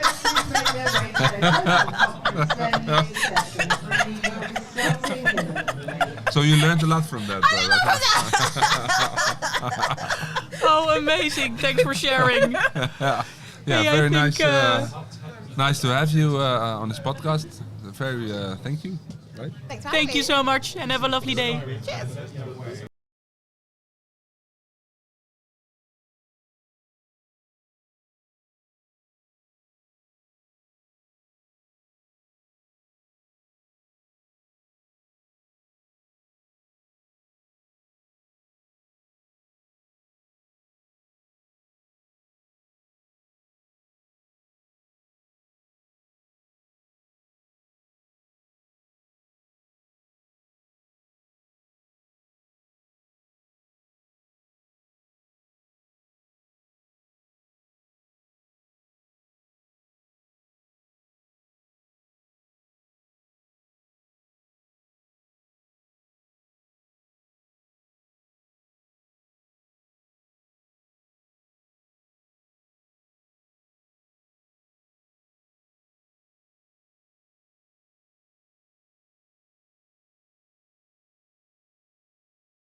Welcome, Baba Hausman. Yes. Thanks for taking the time and join us with our podcast. For our listeners, would you mind introducing yourself? Yeah, absolutely. So I'm Baba Hausman. Yeah, Baba SEO rather. So I describe myself as a revenue-first SEO strategist. Mm-hmm. So I help businesses in B2B make more sense of their SEO by just thinking about the bottom line, money, and just referring SEO to that. So like changing the narrative from keywords to revenue, and to make sure that they are really focusing on that thing and nothing else that is not helping that. Mm-hmm. So in general, I like to say also that I want to make SEO not so much of a burden and prevent teams when I come in to not be burned out by the intricacies of SEO and the mystery that it can be. Okay. Yeah. And you do that by yourself or with a team? Or? I'm a solo consultant. Sometimes I work with some other SEOs that I trust that help me with more like technical, heavy stuff because I understand it, but do not have the time or do not have the context switching capability for that. Otherwise automating a lot of my work, like everyone does that these days, vibe coding, and just making sure that I'm as efficient as possible. That might be my German side. And what kind of brands do you work for? B2B. In general, so like right now I have some in fintech, had some SaaS, I have a hardware company, and one is like in cybersecurity training, stuff like this. So depends what comes, but what happens a lot of time, those are brands that are between startups and scale-ups. Yep. They already have a marketing team, maybe a CMO, head of growth. They don't have anyone SEO in there, but I'm coming here and just make sure that their content engine is working.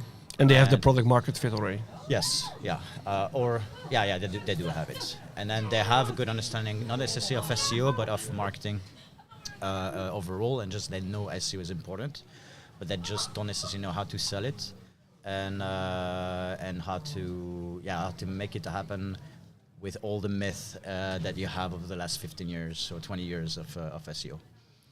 And what kind of myth are you talking about right now? I will not go with the more recent myth. I'll keep the mystery there. If people want to ask me, they can ask me later. But more about simple things like titles and descriptions are important. This is like the more obvious one. But like the metadata. Metadata, or things like this. Things that are really are taking a lot of time of people, even though you say like, I'm going to make just 2 seconds with a tool, there's already a lot of context switching, there's a lot of time that is spending on just thinking about it and whether it works, testing and so on, when most of the things are not necessary. And a lot of time when I come in, there's always the question, like I want to do keyword research, what is the best keyword, of course, and I think about keywords rather than audience. Mm-hmm. So it's kind of changing completely the narrative from a more technical approach or more like keywords for keywords to thinking about who are you talking to and how you can address them better as a human or as a company rather than just keyword density. Yeah. I have still no idea what that is. I mean, that's a myth in my opinion. Yeah. But technicals that are not really moving the needle. So what was for you a little bit the aha moment to switch from the keyword focus, as I think most SEOs are still doing, to the revenue focus, the Rufus prioritization? So something personal, basically a burnout, triggered by basically like there was different things. I'm not going into detail there, but like of recognition, but also an ask for providing or describing the value of SEO when the understanding was that SEO is just purely checklist, and not being able as a business to really relate SEO to driving leads. So that there was already a big gap, and I was not able to provide this information because there was not the capability of the company to understand that and to make it happen. And with a lot of other things, then that led to a burnout, and I me being efficient and perfectionist like every SEO is, I think every good SEO is, not kidding. Then there's a friction point, and it's just like, well, I cannot do it. So what is the best way then to do less, still enjoying it and having fun doing it? If I want to do less, I need to say no to a lot of things. And in order to say no to a lot of things, I need to have the data and I need to have the expertise, but also the judgment and the critical thinking of saying, well, it's important now, or is it important 2 years or 3 years from now? Right. Does this change also mean then that you're talking with different people inside the organization with your clients? Or yes, I do. I always now I'm usually brought in by a fractional CMO. That is the best way I get leads right now. So it's easier. So there's prioritization for me, always coming from one way, and then I need to convince that they work with me. But then I talk to the head of marketing, head of growth when there's one, or a CMO. And I talk also to the digital marketing lead to explain and to get like the information of like paid and organic data. I talk to the content marketer, train them, and do the transition from the old SEO agency to me, but also hiring SEO and then training them and making them have the ownership that they need in order to become more strategic focused. So there's a bit of like, I come in, I'm trying to understand the business, talk to the leadership about the metric that they're already looking at, but from an SEO perspective. Yeah.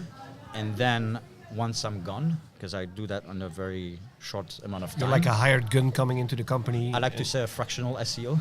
Yeah. Why not? I'm trying to rank on that term. Of course. We'll put it in the pod description. Type it a lot. Search it a lot. And then there's a handover part. My goal is to make sure that they don't need me and that they can do amazing SEO, understanding the audience and so on, without me. I wouldn't say without any other SEOs, I think they should, but without a senior SEO coming in. Yeah. So at least they have the basis and they know also why they're doing something a certain direction, not the other direction. Yeah. So why are they looking at, for example, the pain point of a certain audience and so on? Long tail queries, why not? And not I don't know, just adding headings to a blog post because apparently it's good for SEO because a tool, site audit tool said like, oh, it's super important. Yeah. So because you have the business and you have the focus that I think everyone requires to have, especially now because things are getting faster with of course AI and so on. So you have a lot of noise, you have a lot of things coming in. So you need to have even stronger critical thinking. And in order to have stronger critical thinking, you need to know a bit. And so I'm trying to bring those type of knowledge there. It's difficult, but it's I always have like very good good feedback. And I love to do it like in a very educational manner, like pedagogue. I had the Dutch term coming. Wow, amazing. Pedagogue. No, okay, I will not say it. And more like approachable, accessible, friendly, and not with like the SEO jargon. Yeah. But like you prefer to start from the start, if we understand you correctly, like really I start with the customer. So when I start a project, I start with understanding right now how much money you're making, how much MQLs you're bringing, and then I have a MQL prediction model that just helps me when I have a SEO strategy, the content we want to create, that helps us know, okay, based on the content we have planned, how close are we to the targets, how close are we to the growth that we're expecting. If they say we want a 28% growth by the end of the year, over the next 12 months, by knowing the content we're working on right now, are we just at 10% or at 30%? It's not 100% like perfect science, but at least you get a feel of that. Yeah. So it's like that's the first thing I do. What was your question? And that is for all the channels then, right? No, that's purely for SEO. Oh, purely for SEO. Okay. So I'm trying really to get a financial, like a monetary number towards the success of SEO. And it's based on the content strategy really. Yeah. And how do you calculate a number like this then? Exactly. That's a secret sauce now.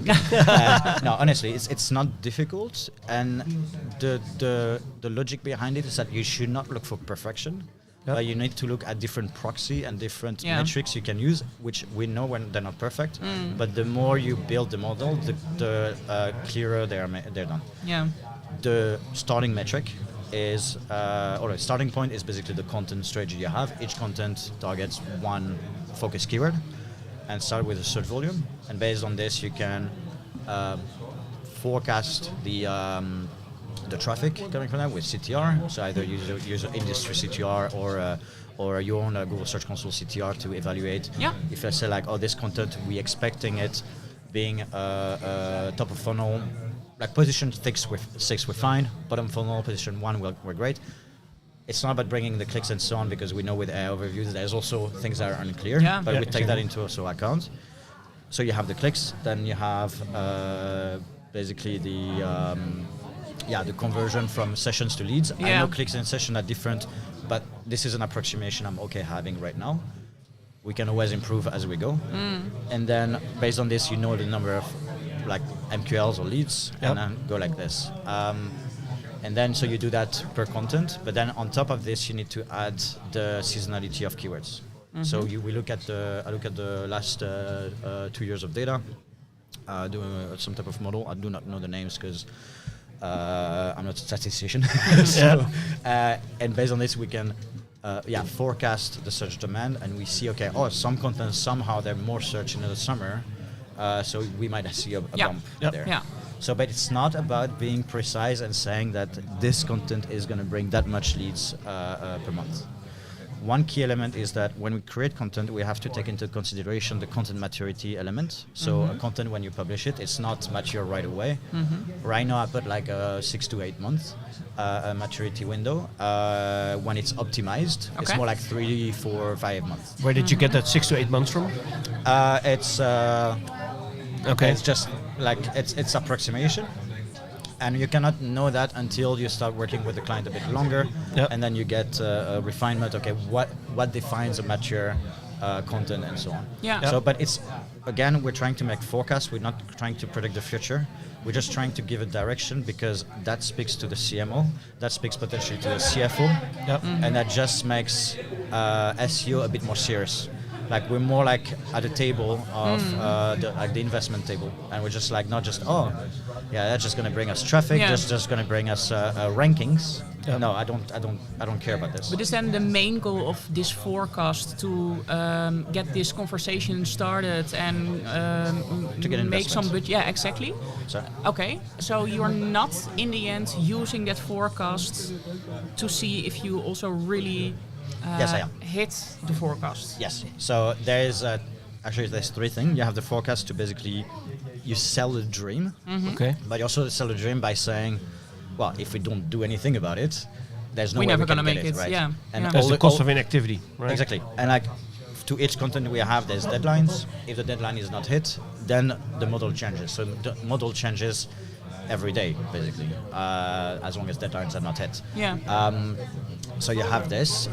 Then I use this data to also help prioritize. Again, ruthless prioritization. That's my keyword. Which is to say before you create the content, you can estimate how many MQLs per month that content could bring at maturity, and that helps say like if my how do you say expectations or like or thoughts are just like comparison content versus a buying content is going to bring more. At least now I have some data that I can use rather than intuition. And then we look a bit more serious towards the leadership. And the last thing is indeed it's not just about looking at forecasts, but it's also looking at actuals. And the difficulty here is that when you start, there's always a baseline. So you need to always look at the baseline of the content. Maybe you have some of the content that were already bringing MQLs and you optimized, but then that change or anything. And if there's But- no baseline, if a company just has product market fit, didn't have time to start any proper channels yet, they just know it works. But then you on start its own. from zero, basically. Like so like I think it's easier in this case. But it's easier to show a forecast and to show the actuals versus forecast. It's more difficult when you have a baseline because you don't necessarily know precisely if it's coming because of your efforts on a specific content, site-wide, or from some other activities that you have. Yep. But those are things that for me are. It's good to ask the question, it's good to look at it, but I should not spend too much time thinking, hey, is the actual and the forecast exactly like precise? It's like if it's working and I don't know, there's a 10% forecast versus actual, I was like, I'm happy, but it's not going to be changing my life. My goal is just to make sure that eventually we're closer to the target as possible. That's why every time I have a forecast, I would have it much higher than what the targets show, because we always know creating content is not enough. You have to have internal links, you have potentially backlinks, you have different activities, things that are absolutely not out of, in your control, reviews showing up and so on, competition. So like there's no, like, it's okay for it, for me it's okay for it not to be too precise. But it's just, we're trying to tell a story and we're trying to say that we mean business. Yeah. It's interesting that you would put it higher, as I think most people would rather put it lower as a conservative and way. play it safe. And play it safe, so they know indeed, like, okay, if we hit the target or even slightly above it, we can do some extra high five, open a couple of bottles of champagne. Because what we're trying to do is you're showing a direction in order to get an investment. Yep. You're not, for me, like, if I aim too low, that means the investment that is provided to me is going to be low. Okay. So, or at least the business I work with, they're driven by investors and so on, and they want to see growth. They don't want to see like, oh, we're just doing enough. So yes, we're selling a bit more, but back to bad data. Yeah, exactly. And just what you said, they want to see growth. So in the end, I think that is a question that at least but I also think our listeners have at the moment. Yeah. How do you really then calculate and match the revenue with the organic clicks? I mean, it depends if the... Shit, it depends. This is the first one, I think. I told myself I wouldn't say it, but it slipped. So a company needs to have that information in their attribution model, like an attribution, sorry. They might have the lead value, they might have the but isn't attribution becoming more and more difficult? Because especially if companies are also doing paid, I know paid people always like to take all attribution for themselves. So how do you then make sure that it's being back attributed to you? So I'm not an attribution specialist. That's not my job. I do not know enough for this. But my goal is to make sure that if there's a problem, I'm able to surface it. And if I see like there's lesser, like we're doing a lot, we're creating a lot of content. We know it brings different things like clicks. We see a lot of signal along the way, but then the attribution is gone. Is there a problem in the funnel, or is there a problem in the attribution? And my role is just to make sure that the problem that we see is not on us SEO, but it's where the bottleneck is. And then when you see this, you fall back to one of your expertises in your network, and you ask them maybe to help fix the attribution. Exactly. But first you have to highlight the problem. Like if your problem is, usually it's the content bottleneck issue, that's my problem. We need to fix it. But when this is solved, at some point there's a problem. And if the problem is not big enough, no one cares about it. So my goal is to move the goalposts to where the problem is. And I'm no attribution expert, again. There are people that are very talented on this. They know better than me. I have no idea what is the best attribution model.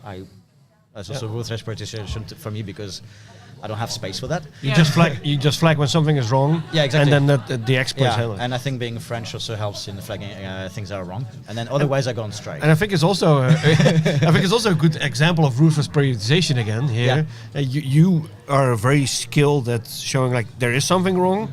We need to do something about it. But I'm not the expert who can do this. So Indeed. I will go on strike unless you finish it. That's figuratively. Yeah. But no, indeed, I'm not an expert at everything. I know SEO. I'm passionate about SEO and so on.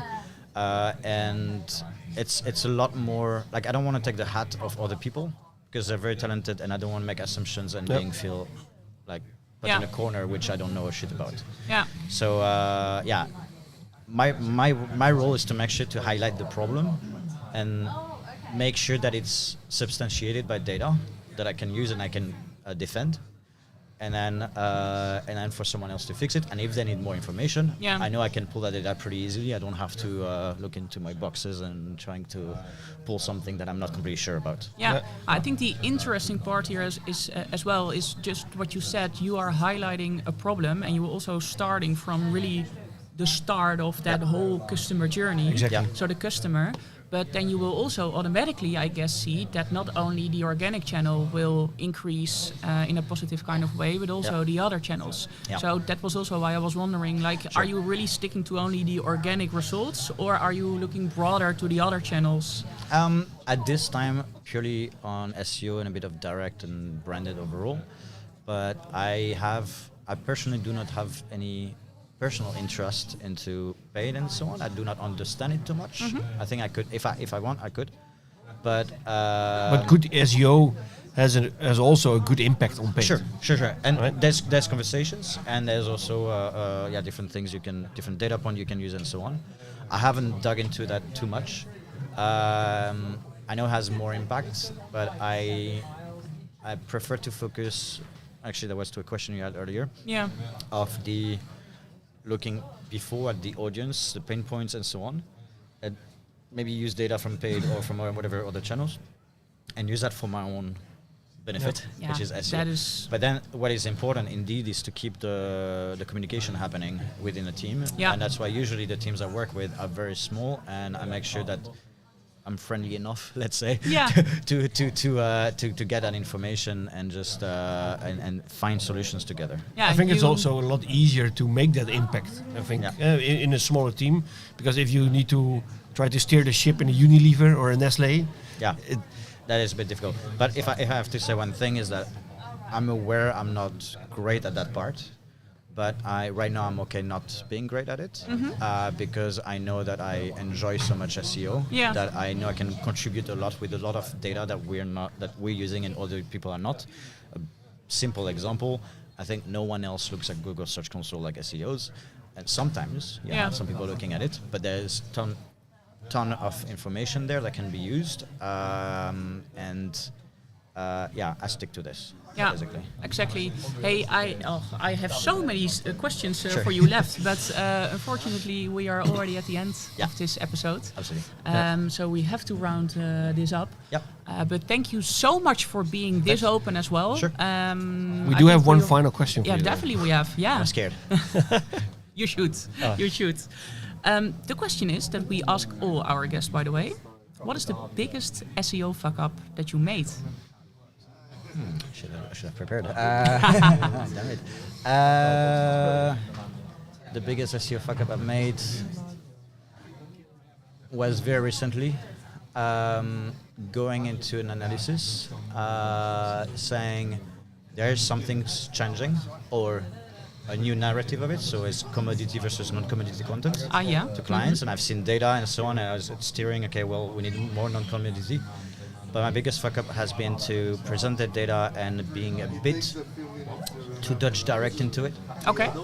Saying something like your top product pages, an intern with a good ChatGPT prompt could rewrite it. And this is a fuck up because it's communication that I'm good at and a bit more careful with.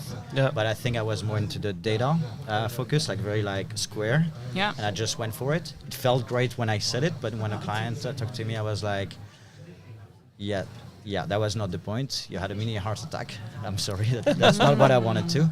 But then there was a misunderstanding of everything we've done before. Now you're saying something completely different. I was not being able to sell the continuity that I have. In my mind, it's clear. But it's in my mind, and putting it into words is a bit more complex. So I haven't solved that situation yet. I've thought about it since ever, and all the time at Brighton. Not all the time, but almost. And it's just something that I'm just trying to. But like communication, there is usually the biggest fuck up that can happen. Yeah. So the learning out of this, even though this is still not really worked But out there's a yet, great of learning. course, Yeah. It's communication, Yeah. and it's not about being careful, but it's being able to defend what you're saying, and also be a bit more diplomatic. Yeah, exactly. Yeah. Thank Great. you so much. No problem. Thank so you very much It was for nice. being here. Yeah, absolutely. Exactly. Now let's and have a beer. have a Sorry. lovely day. Yeah, that as well. That Too as well. soon? Yeah. Cheers. Cheers. Thanks.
Okay, so we're here for the second day of Brighton, April 2026.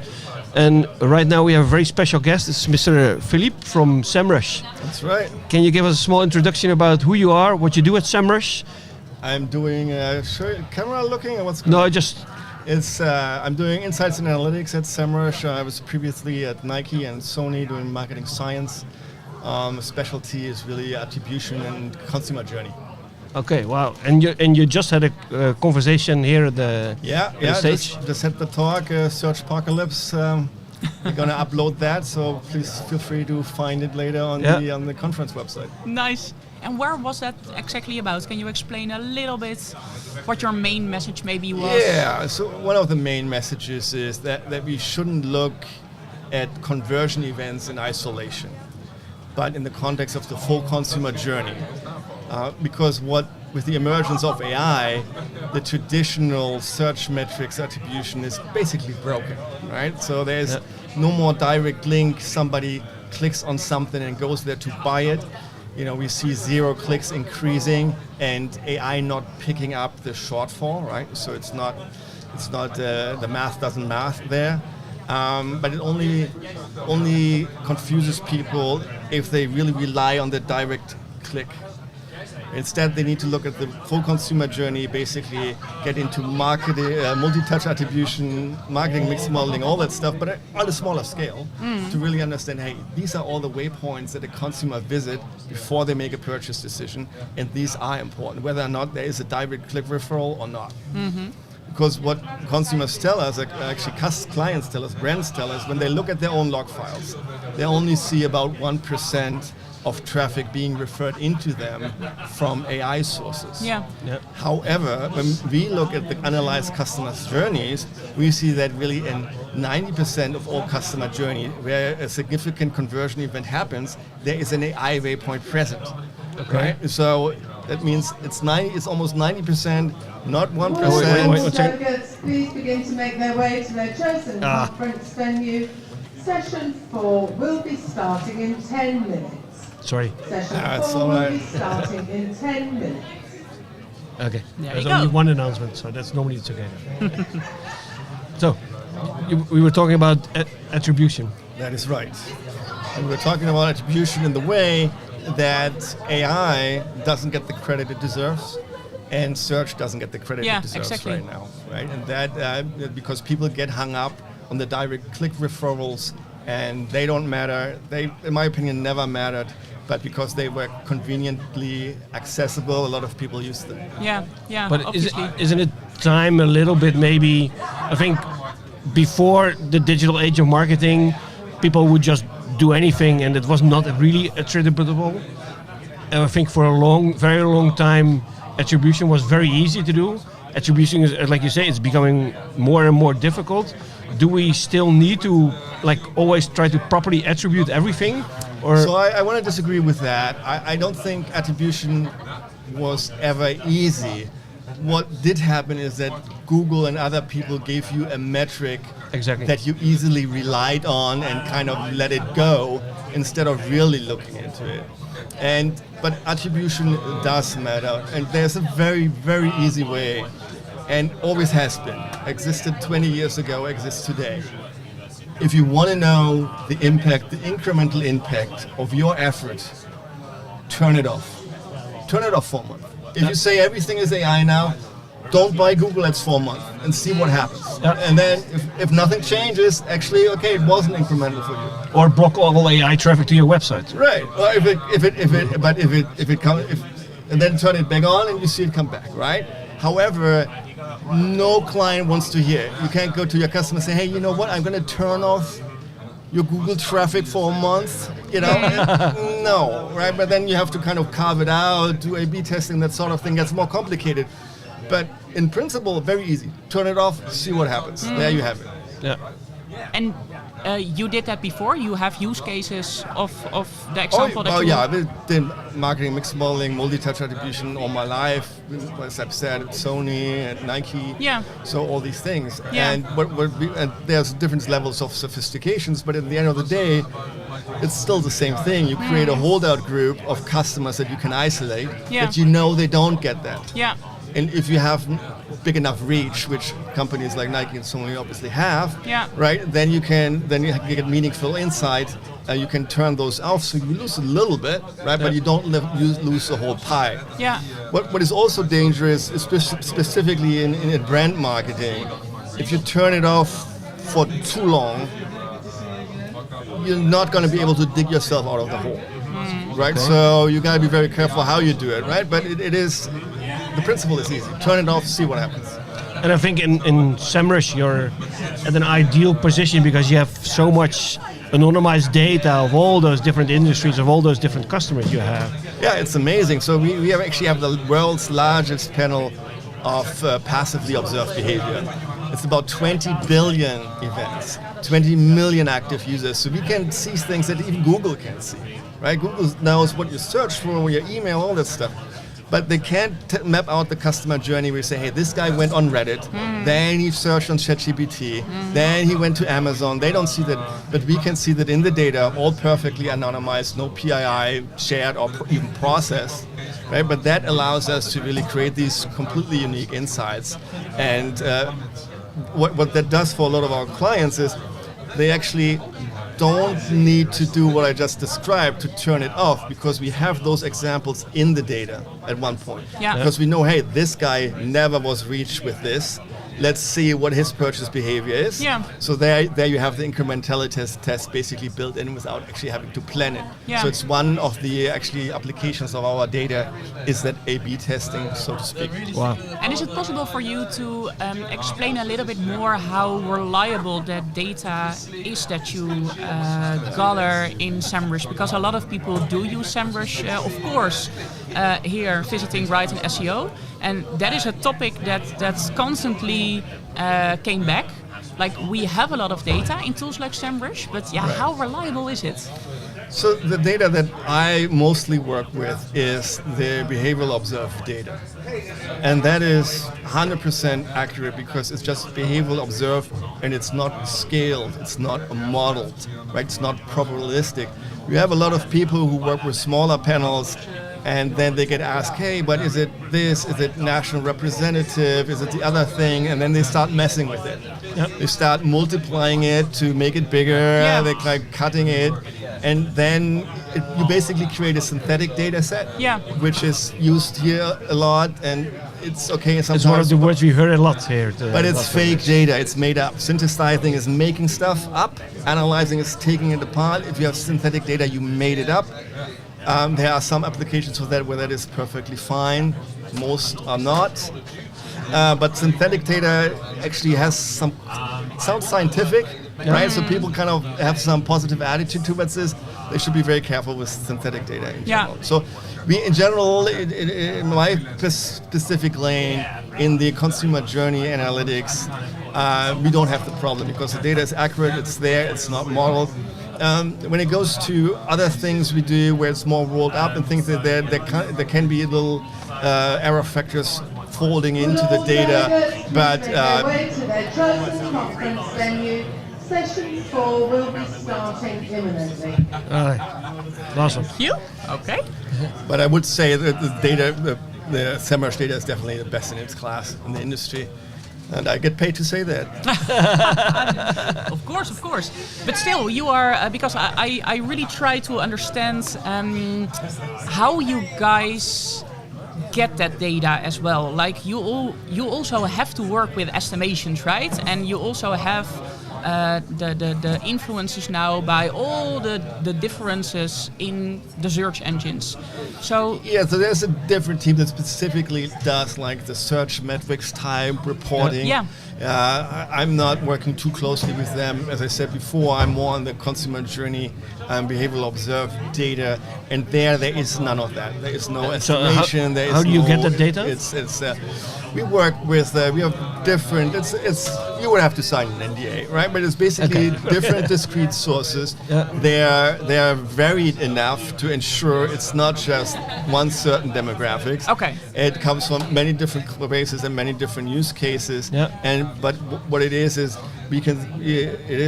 tells you where they come from, and where they go next, right? And that is really happened. And Yeah. we know that is a single person who did that. We don't know who that person is, and we don't want to know.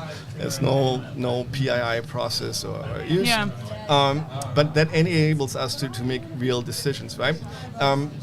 Sometimes in some very specific use cases, the data is too small. We don't have enough people where we say, hey, I can't trust this. Yeah. And then we don't talk about it. Or we say, hey, we use it directional, right? Yeah. But in general, none of the issues you have usually with a lot of other companies. We have here's 1,000 people, and now I'm telling you that represents all of Dutch. No, we don't do that. And then next to using all of this data and giving very interesting talks here, for example, just right now at Brighton, how are you within SEMrush using this data then for marketing purposes, for example, and shaping your marketing strategy within SEMrush? Oh, I'm not. That's the marketing team. I can't speak for the marketing team. They're not going to help me market anything ever again. But yeah, we use our own tools, right? You can't trust the cook who's skinny, who doesn't eat his own food. We definitely use our own tools to inform that. And our success in the marketplace kind of speaks for itself, right? There's a reason why Adobe acquired us and not other people, right? So Yeah. trust their research.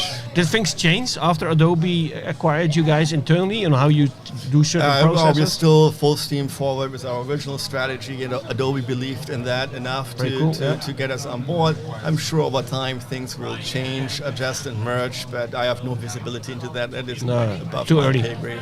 Yeah, of course. Hey, and maybe you can explain a little bit to our listeners what the vision of SEMrush is about. Actually, the complete search engine or GEO or whatsoever you want to name it in the upcoming few months, years. We obviously I can only share so much because there are competitive considerations, but we definitely see a search and AI merging completely. I was actually just talking about it. They're completing each other. They're working together. Each of these products learns from each other, so they become more similar. And we help our brands and other marketers and agencies to really stay on top on that and use it at the right page. At the same time, we also really prepare for the agentic future, right? Yeah. We need to know that our data is not only used to figure out who to market to, but it needs to be able to be used by agents. It needs to be able to be used by AI itself. We're not just talking about AI, but AI is basically a customer of ours. Of course, yeah. So we have to make that data available to MCPs and other things so that AI can use that. And so there are things going in that direction. But also, and a lot of things I'm in the position that I should. No, of course, but I think it's very interesting indeed. Where you a couple of years ago you would use a product like SEMrush, and you would have to use it on the terms of SEMrush, and you guys decided, okay, this is how we represent the data, and this is how you can work with the data. But indeed, with tooling like an MCP opening up, like the fire hose of data, people can start to tinker and make their own models around your data and try to maybe create their own experiments and do things. Yeah, like and this. that's already happening, right? We have a lot of clients who subscribe to our data through API and whatnot, and they build their own businesses on that, right? So there's many businesses who don't tell you they're basically running on SEMrush data, but they do run on SEMrush data, right? And we support that because that helps with the innovation, right? Yeah. So that's not encouraged use, right? But that's already happened. Okay. Hey, and if there is one single thing that you can advise to us and our listeners from a SEMrush point of view, what would that be? Or if there's an NDA for this, you can also do it from your own personal view, That's of course. also fine. I mean, in this industry, things have always been changing. Search engine updates, like cookie dead, cookie not dead, AI. So I think this is an industry of people that is so nimble to adjusting that it would be preposterous to give like, hey, you guys need to look at that. You either already know that or you're already doing that.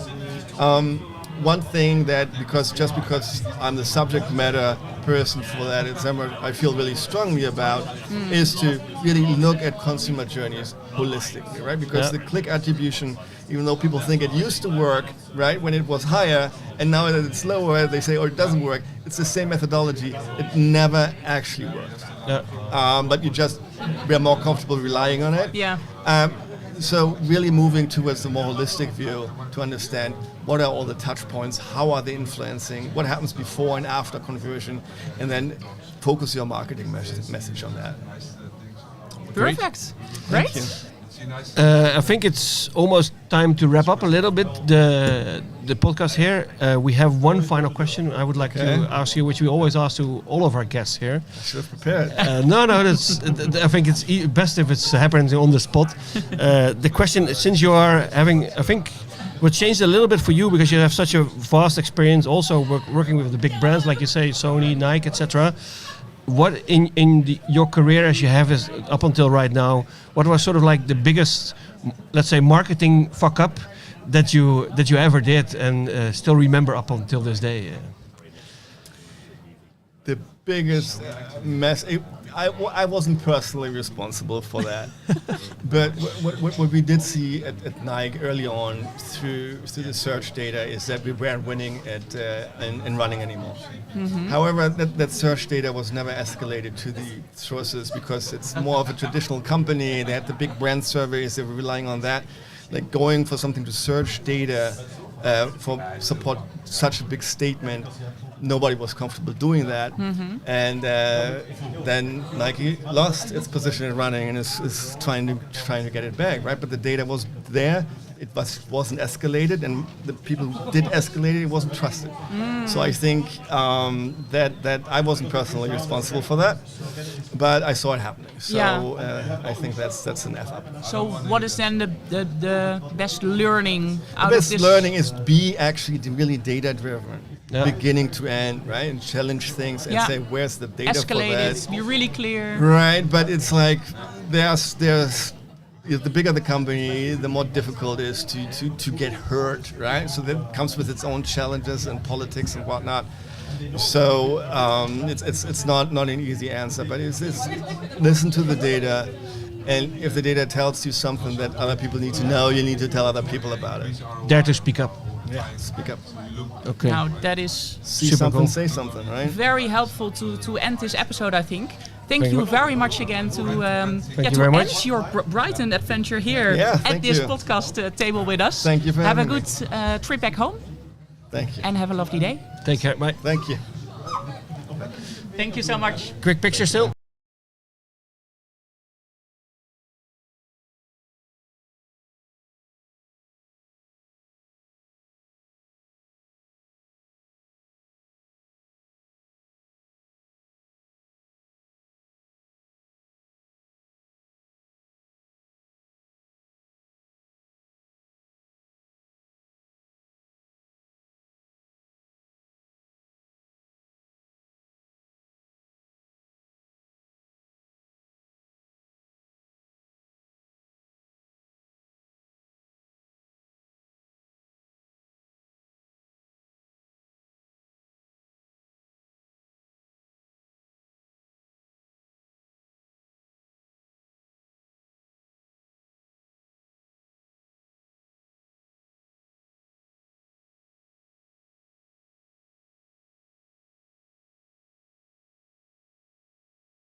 kick it off. Yeah, Brighton SEO Friday afternoon, talking to Dave Cousin.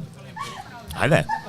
You did a talk yesterday? I did, yes. I was talking yesterday about how to future-proof migrations, basically in this age of AI where we don't know what's coming next and things are changing all the time. And the main reason I chose that topic was because lots of people seem to be holding back right now on migrating when actually they've got sites that aren't AI friendly and need to be fixed, but they're just putting off migrating. So I they're thought putting it that'd off be a good idea. Just because of AI? I think so. I think there's just so much uncertainty. Particularly people who are in-house and have that responsibility, who maybe are coming to events like Brighton SEO. Once a year they get to come to an event, and that's when they kind of realise that actually everything's changed. And everything's changing so fast, they just don't know, okay, well, which is the right platform to move to that's going to be AI friendly now and in future? And, am I going to have to change and migrate again in another year's time because there's going to be new protocols, new rules? So I think everyone's just a bit nervous about migrating and then getting it wrong. And Somehow I get that meme in my mind with the house on fire and everything is all right. It's also like the discussion. I think that Joost Valk did some about that. About not moving a new website to WordPress but to Astro because it's more vibe code flexible in some kind of way. Yeah. So that's definitely the kind of thing. I mean, WordPress is not a bad option, to be honest, compared to a lot of the stuff out there. There's some platforms that are just absolutely disastrous for AI accessibility, even like the basics right now. And there's so many people I talk to who just don't realise there's something stopping AI accessing their content at all. And they're just kind of missing out on any kind of visibility right now. And a lot of people aren't measuring the visibility either, so it's only when they start measuring it then they start saying like, okay, well, who can help me out here and answer the questions as why this is. So how can you future-proof your migrations then? Well, I mean, the main point of my talk was about choosing a platform that's flexible and what are those things that are going to make it flexible. Obviously going through kind of the stuff right now that we know and is kind of the current standards, but also talking about how we know, okay, we've got a few protocols right now for accessing to the back end via an endpoint. So we got things like MCP that didn't quite work out as planned for now, but it's going to improve. We've got things like ACP and UCP for agentic commerce. Yeah. But all of these protocols have a few things in common. So even though we don't know exactly what the kind of winning protocols are going to be and how they're going to develop in future, if we've got a good API, like a RESTful API, which has got flexibility to do whatever we want with it, to get and post, and can work with AI tools via whatever the protocols end up being, then that's kind of one way to be flexible. And that's kind of on the back end side of things. Is it a platform choice? It's partly a platform. So it really is, a matter of finding something that's got the API baked in from the beginning. Obviously, you can take a site and you can, try and engineer an API off the back end later on. But ideally, you want to migrate to a site that's got everything you need kind of baked in without having to kind of go and recode it later on. And you're not afraid in things like this because you still hear, and it's still happening, that AI is hallucinating. So if you're having your AI take care of your migration, then it hallucinates certain pages or certain redirects. Now that's another interesting topic. Yeah, so actually using an AI for the migration is, there's certain things it might be able to help with a little bit, but it's in general for me, AI isn't capable of doing technical SEO or technical AI SEO, and it doesn't even understand how it works itself. So the last thing you should be doing if you're not sure what to do on your migration to make it AI friendly is ask your AI what it wants for it to be AI friendly, because it doesn't know and it doesn't actually understand how it works itself. Do you have some good examples of this, where you saw this happening?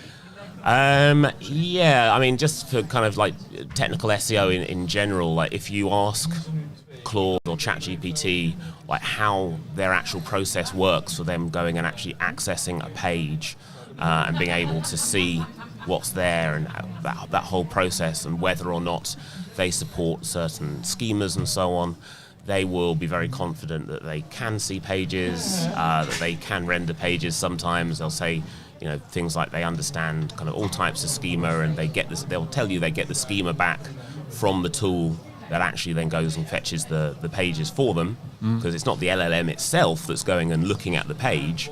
It's a tool which uses a user agent that goes and pulls the content from the page.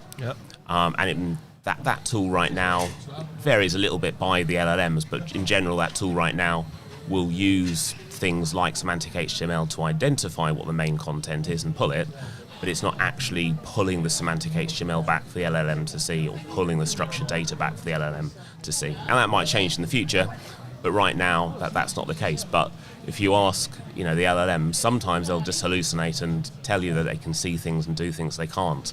And sometimes you'll ask them to check a page for you and say, like, okay, can you see this page? Can you see this text on the page? And they'll say they can.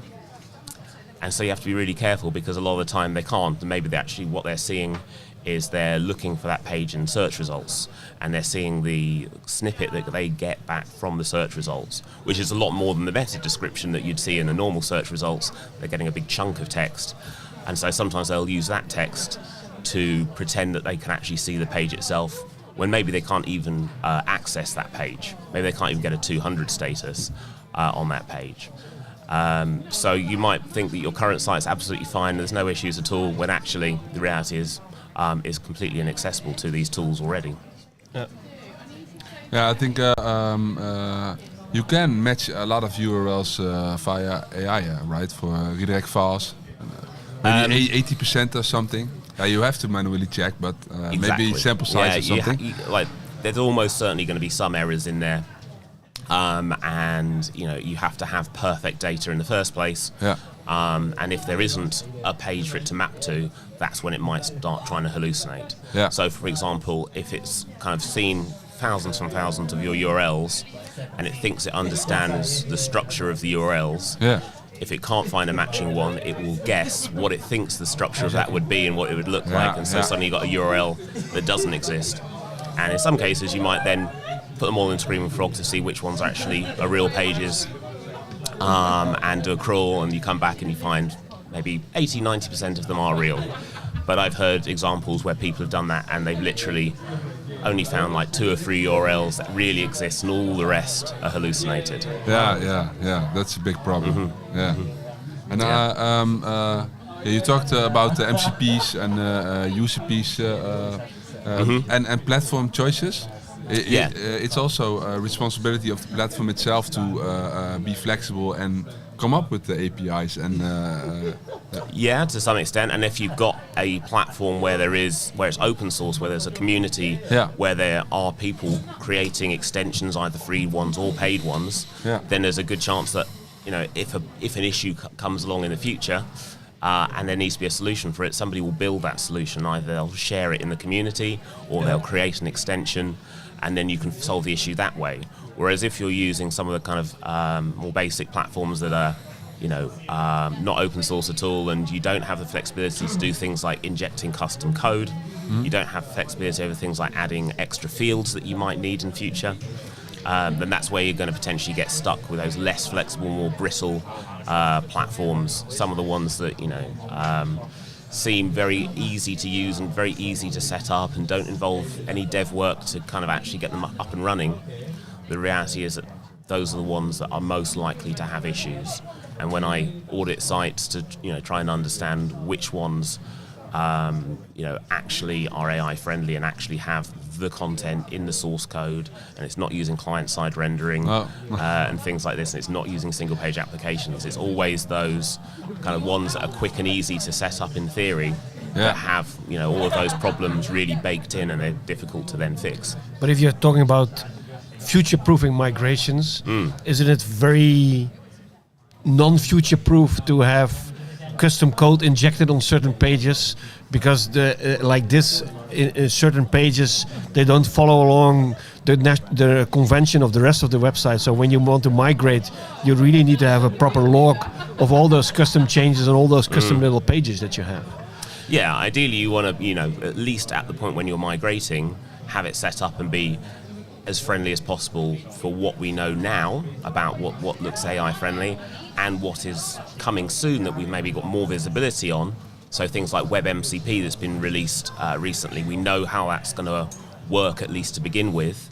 Obviously it'll evolve over time, and so we want to make sure we've got a site where we can use WebMCP on the front end of the website, which is basically it explains to AI what it can do on a page, how to do it. There's a little bit more to it than that, but basically, it makes the front end more AI friendly, and we know what that's going to be, and that's just been released, and so obviously we want to make sure that kind of stuff's baked in. But it's the stuff that we literally just can't guess and don't know about that we then potentially, if we've got a site where we can inject custom code on a template level, not just on a page level, then that's where we can kind of solve any problems that come along. And like I say, if there's it's a platform where there's a big community online, everyone can work together to be like, okay, well, this thing's just been announced. Like, how are we going to fix this? Because obviously, a year ago, if you were migrating, you had no idea that WebMCP was going to be a thing, so you couldn't predict it. But if you're on a flexible platform now, then you've got the opportunity to solve that problem and kind of work with the community and solve that problem, which might just be injecting custom code on a template level. How do you feel about WebMCP as a choice right now? Is it the next big thing, or do you think it potentially will go the AMP route at one point and be and everybody's betting on the wrong horse there? Yeah, it's difficult to know. So, you've got two types of WebMCP. You've got the imperative and the declarative, and I'm probably going to get them the wrong way around, but hopefully it's the right way around. So the imperative is very basic, very easy to add to what you've already got. So say you've got a form on a site that you want AI to be able to fill that out, either fill it out on its own or fill it out with the help of humans for some parts of it. Imperative WebMCP, you basically are adding instructions to the code, and you can basically say, okay, this is what needs to go into this field, this is what needs to go into this field needs human input, and give the AI instructions. And that's a relatively easy thing to do, so it's low risk to invest the time in making that work. Now, the declarative part is basically a kind of app that runs in the background on the page, and so if you're using like these browser-based AI tools, they'll be able to come to that page and work through that app and potentially do lots of stuff in the background that the human user can't actually see it doing.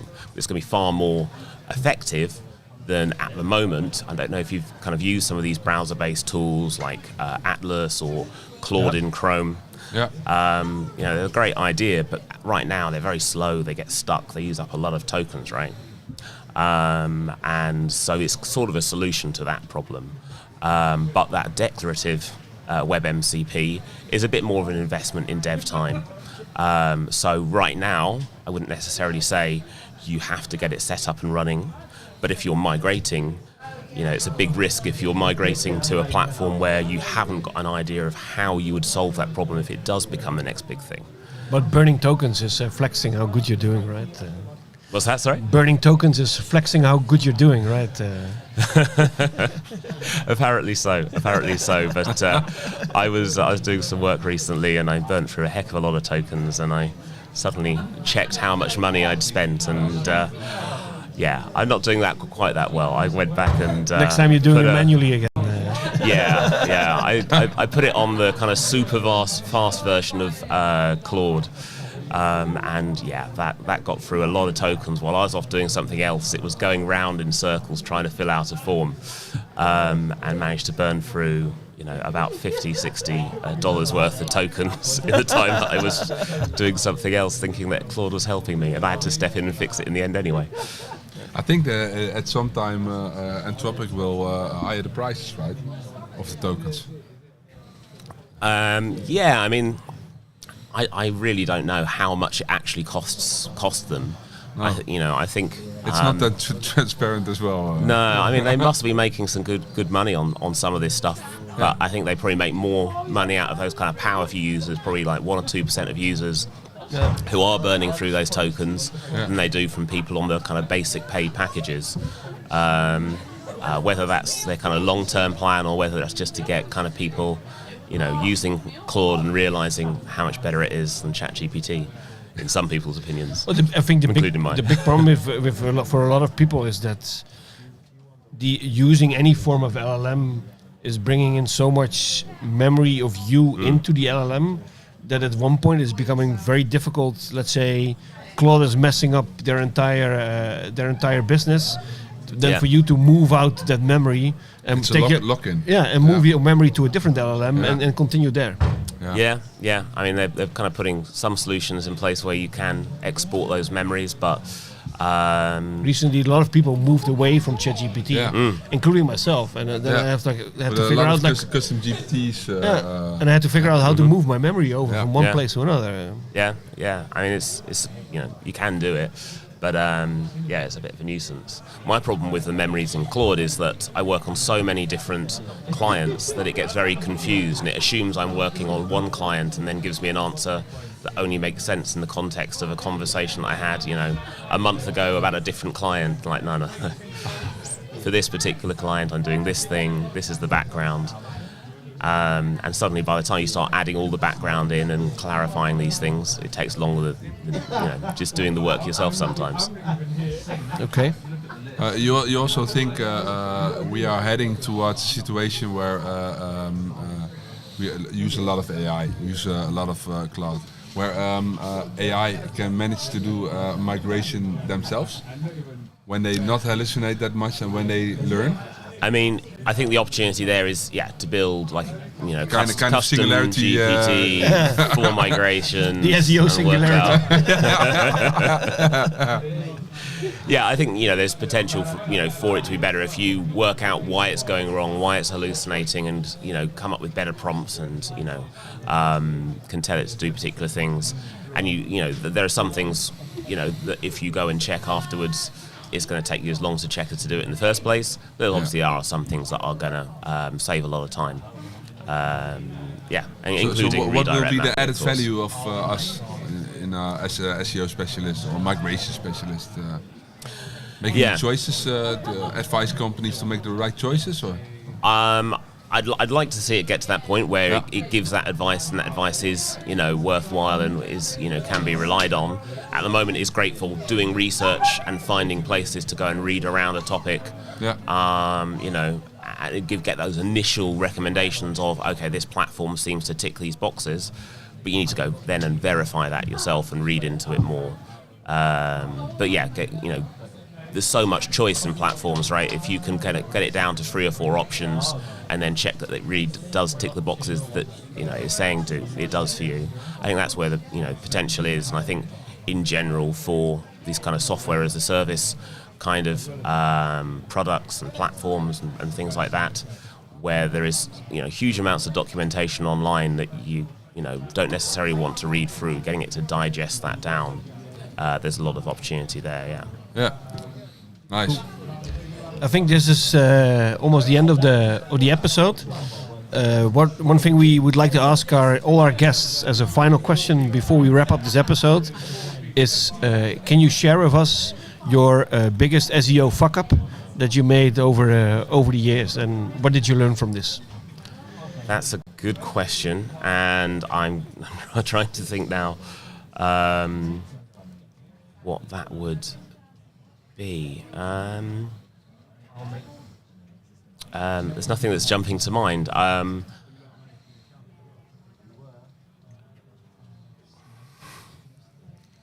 Crickets. My mind's gone blank. Sorry. It's going to need a little bit of editing. But my biggest... Maybe a thing you wished you would have done differently. Let me rephrase the question. I mean, let me kind of focus on migrations. I guess there's lots of fuck ups that I've been involved with from migrations that weren't my fault. I can't think of any that were actually my fault. I'm pleased to say. Can you give me an example then where it wasn't your fault? Yeah, I mean, it's always the developers' mistake. Yeah, it's always developers. It's doing things like just leaving the entire site blocked on launch day. Yeah. It's things like getting all the redirects set up and all ready to go within the staging, and then them not moving across, or the developer not getting the memo that we've done the redirect mappings and just mapping everything back to the homepage. And of course, the number one, which I think most SEOs who work on migrations have come across at some point, is going to be just surprise migrations. Like one day you come into work, you go onto the client's website, and you're like, what's all different? Well, some people would say you have not properly lived until you've seen a complete de-indexation of your website, right? Absolutely. I mean, in some cases, like literally, you've got no idea that they're going to migrate at all. In other cases, like you've told them, do not migrate to the site. It is not ready. You cannot migrate, and they're like, okay, fine, we'll put it off, and then they migrate anyway. On a Friday at 6 p.m. Exactly. Because the boss wants to. Yeah, exactly. Because the boss wants to. During the Friday afternoon drink, let's migrate anyway. I had one like that before. Yeah, I had one like that before, where the migration was an e-commerce site, and the entire navigation was based on a color selector, like a color selector wheel, and that was the only way to then go through to any of the category pages. There must have been some creative person who came up with this concept. Absolutely. I mean, it was brilliant. Could you spin the wheel as well, like so? In Flash? That would have been a good one, but I literally there's no other way to get to any other pages. So just came in on Monday and found that the only page that was still indexed by Google at that point was the home page. Best fuck ups come up with migration. Yeah, exactly. Right? Well, thank you so much for being a part of the pod. Yeah, thank you very much for inviting me. It's been fun. And we wish you have a lovely rest of your day. Have fun today. Yeah, you too. Thank you very much. Bye.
kick it off. Yeah, Brighton SEO, Friday afternoon. Last guest on the podcast, Owen.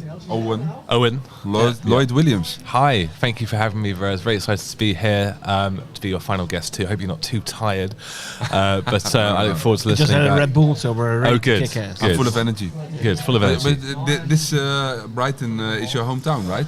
Yeah, Was your well, hometown? ish. Yes, I grew up in a town just north of Brighton, a place called Haywards Heath, which is a bit of a nothing town. So I would say that Brighton is like kind of my spiritual hometown. You know, I went to university here. I came here a lot. I associate it with a lot of my younger years. So whenever I come here, I sort of regress into an 18-year-old again. You know, and associated with a lot of good times. So it's lovely to come back twice a year in the context of Brighton SEO. And then you were able to speak on stage here.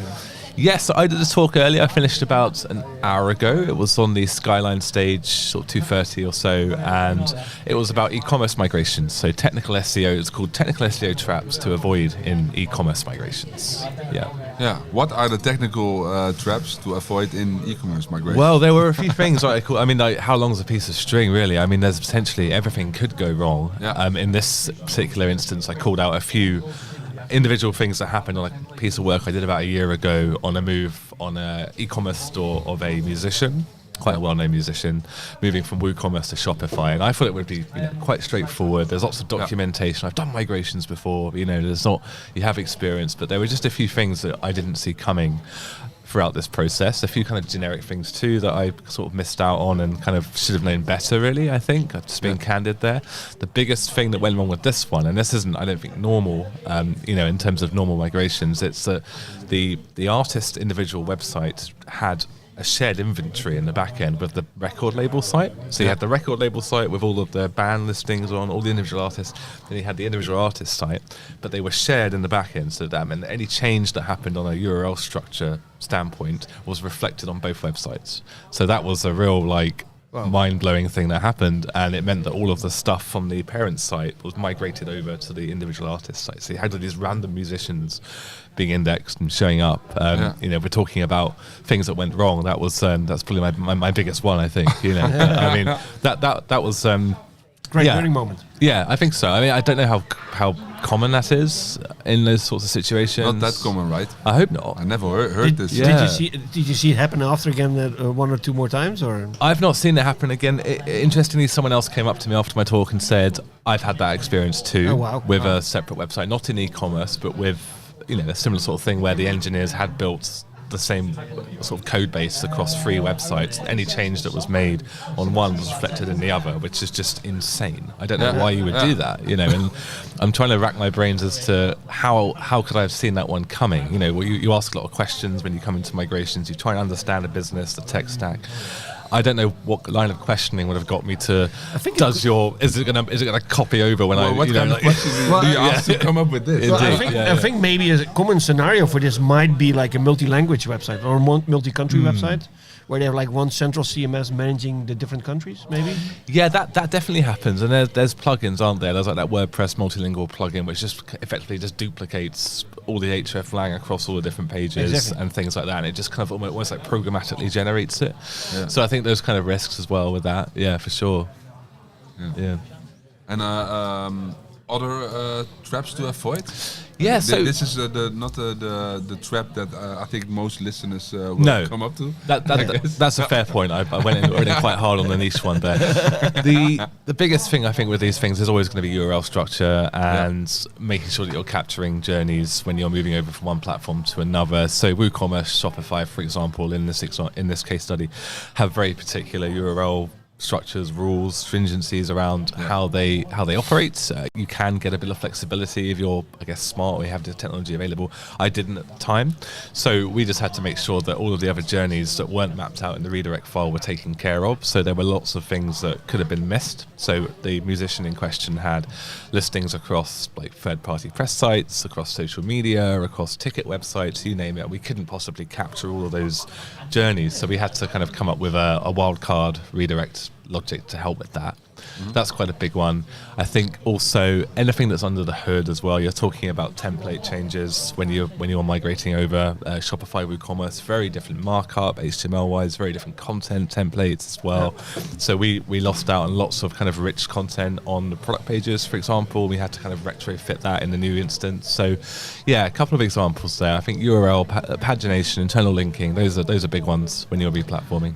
Do you see certain platforms, certain types of CMSs bring in more traps, more problems than others? Well, the biggest offender in my view has been Shopify. I don't want to kind of call it out too much, but it's kind of known for its inflexibility, isn't it, on URLs? Out of the box, I will caveat that.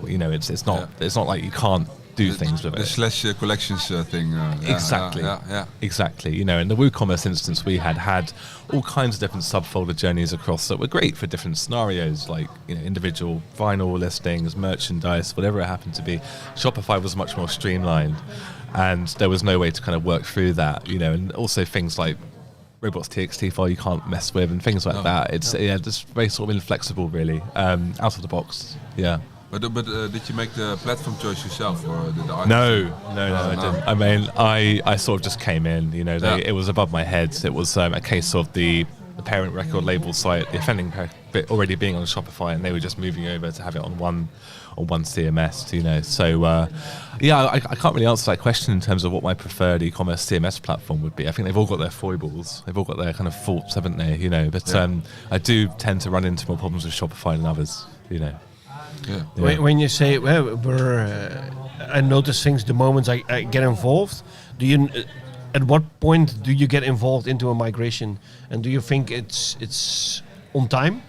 Or are they always like, you know what, oh, by the way, we're migrating in a couple of days. And on Friday. Yeah. 6 p.m. That has happened. I guess it's the old kind of adage of SEO getting them in super early, as early, like from the beginning, really. We should be involved in all these conversations on which platform, timelines, things to consider, because it just impacts every facet of the business, doesn't it? If it goes wrong and you're not showing up, indexation goes wrong or ranking goes wrong, it's going to cost companies millions, right? And that's all SEO, isn't it? It's all user journeys. So I've had a variety of experiences where I've come in super late. I've had experiences where I've come in after the fact and they've just realized, oh, it went wrong. Why was that? It's because you didn't think about SEO in the migration. So that still happens a lot. That's fine with me. Keeps getting me paid, keeps getting me work, but it's not great for people out there, is it? But yeah, I mean, in this particular instance, in this case study, I was in right at the beginning. They made a decision. They needed to find a consultant. I was brought in very quickly. The constraint was just a timeline. I think the development team had a deadline. The business owners wanted to get the shiny new thing done quickly, and there's never enough time, is there? To do everything you want to do. So yeah. And when you're involved after migration. What's your kind of action plan to I think it's always just the biggest thing is just keeping an eye on indexability, making sure that there's parity in what you've moved over from the old instance to the new one. So making sure that there's no disruption in things dropping out of indexation. That's a big one. On top of that as well, obviously ranking volatility, that will obviously happen at some point if you are, let's say, moving a domain or rewriting URL structure. That both those things can be impacted by that, but it's just making sure that that's not sustained long term. So it's constantly just checking Google Search Console, constantly checking traffic, checking ranking tools, whatever it happens to be. And yeah, just kind of, there's always going to be stuff that you miss. There's always going to be stuff that you retrofit a bit and stuff that you can kind of add on after the fact because you just didn't have time or the opportunity to do it during that migration process. So yeah, I think it all just continues on. Yeah. Throughout into eternity. I think in the SEO industry and especially in the Netherlands, there are some cases where domains are migrated, and the thing is that the drop is always the longest when brands change. Yes. When domain migrates. Do you also have advice for our listeners on that part? So if I want to change my branding. What should I do when it comes to migrating domain? Yeah, so you're talking about a full brand name change, exactly. right? Yeah, the most difficult ones I always call them. But I mean, there's so much you need to cover, and if I went through everything, it would take a while. There's all kinds of checklists available online. I think I mean, I guess you'd start with just redirect mapping. I think that's the most important thing to get ahead of, and then you can kind of work through all the other things like content audits in between, checking staging and making sure there's things like the canonicals are doing the right thing. There's the right schema markups there as well. But I think you start with that thorough redirect mapping and making sure that you've got everything mapped out correctly to the new URL structure and all those journeys are catered for. And obviously that then, once you have gone live and you've done all the things in between that I mentioned, that's things like getting the sitemap sorted out. It's things like, I guess, submitting new requests to Google to make sure that is indexed as well. Yeah.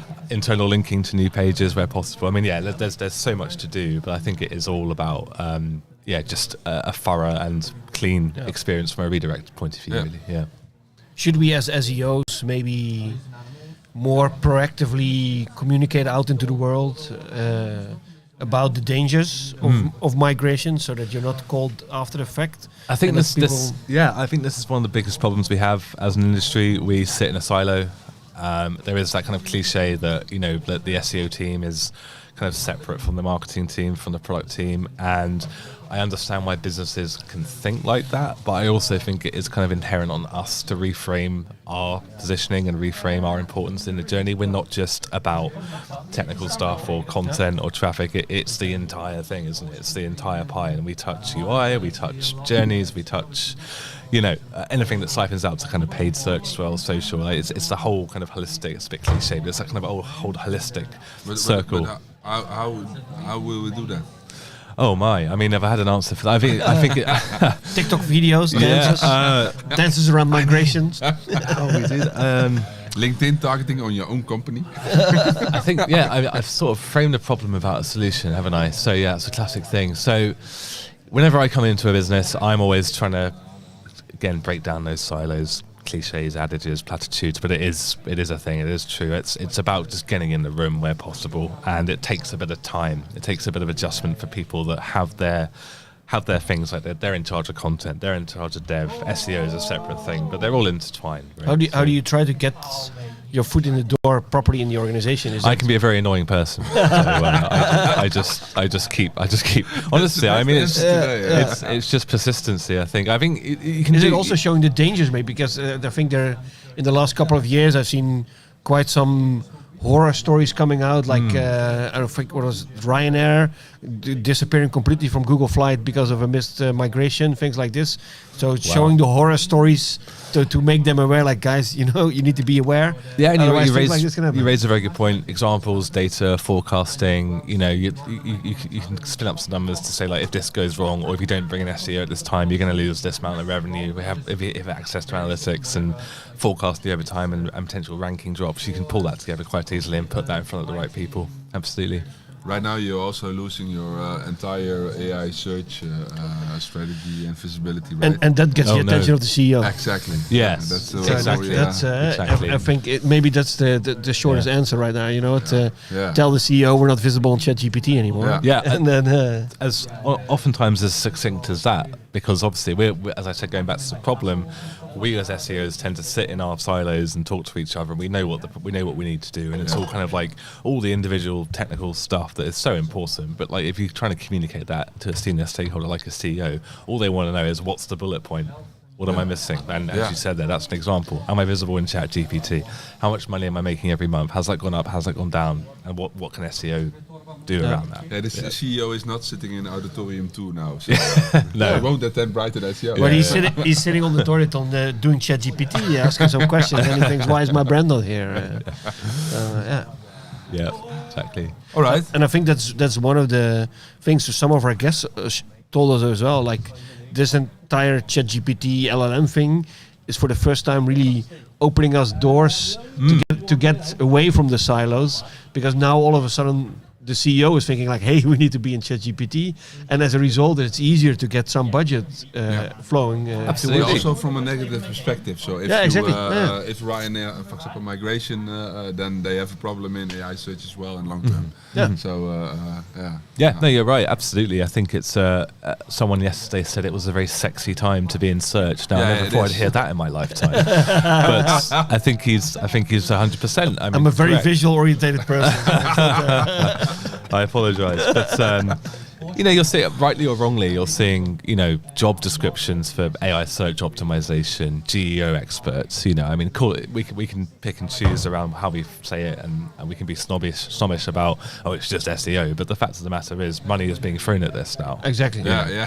So it's the sexy time to be in search. Yeah. There you go. There's your visualization.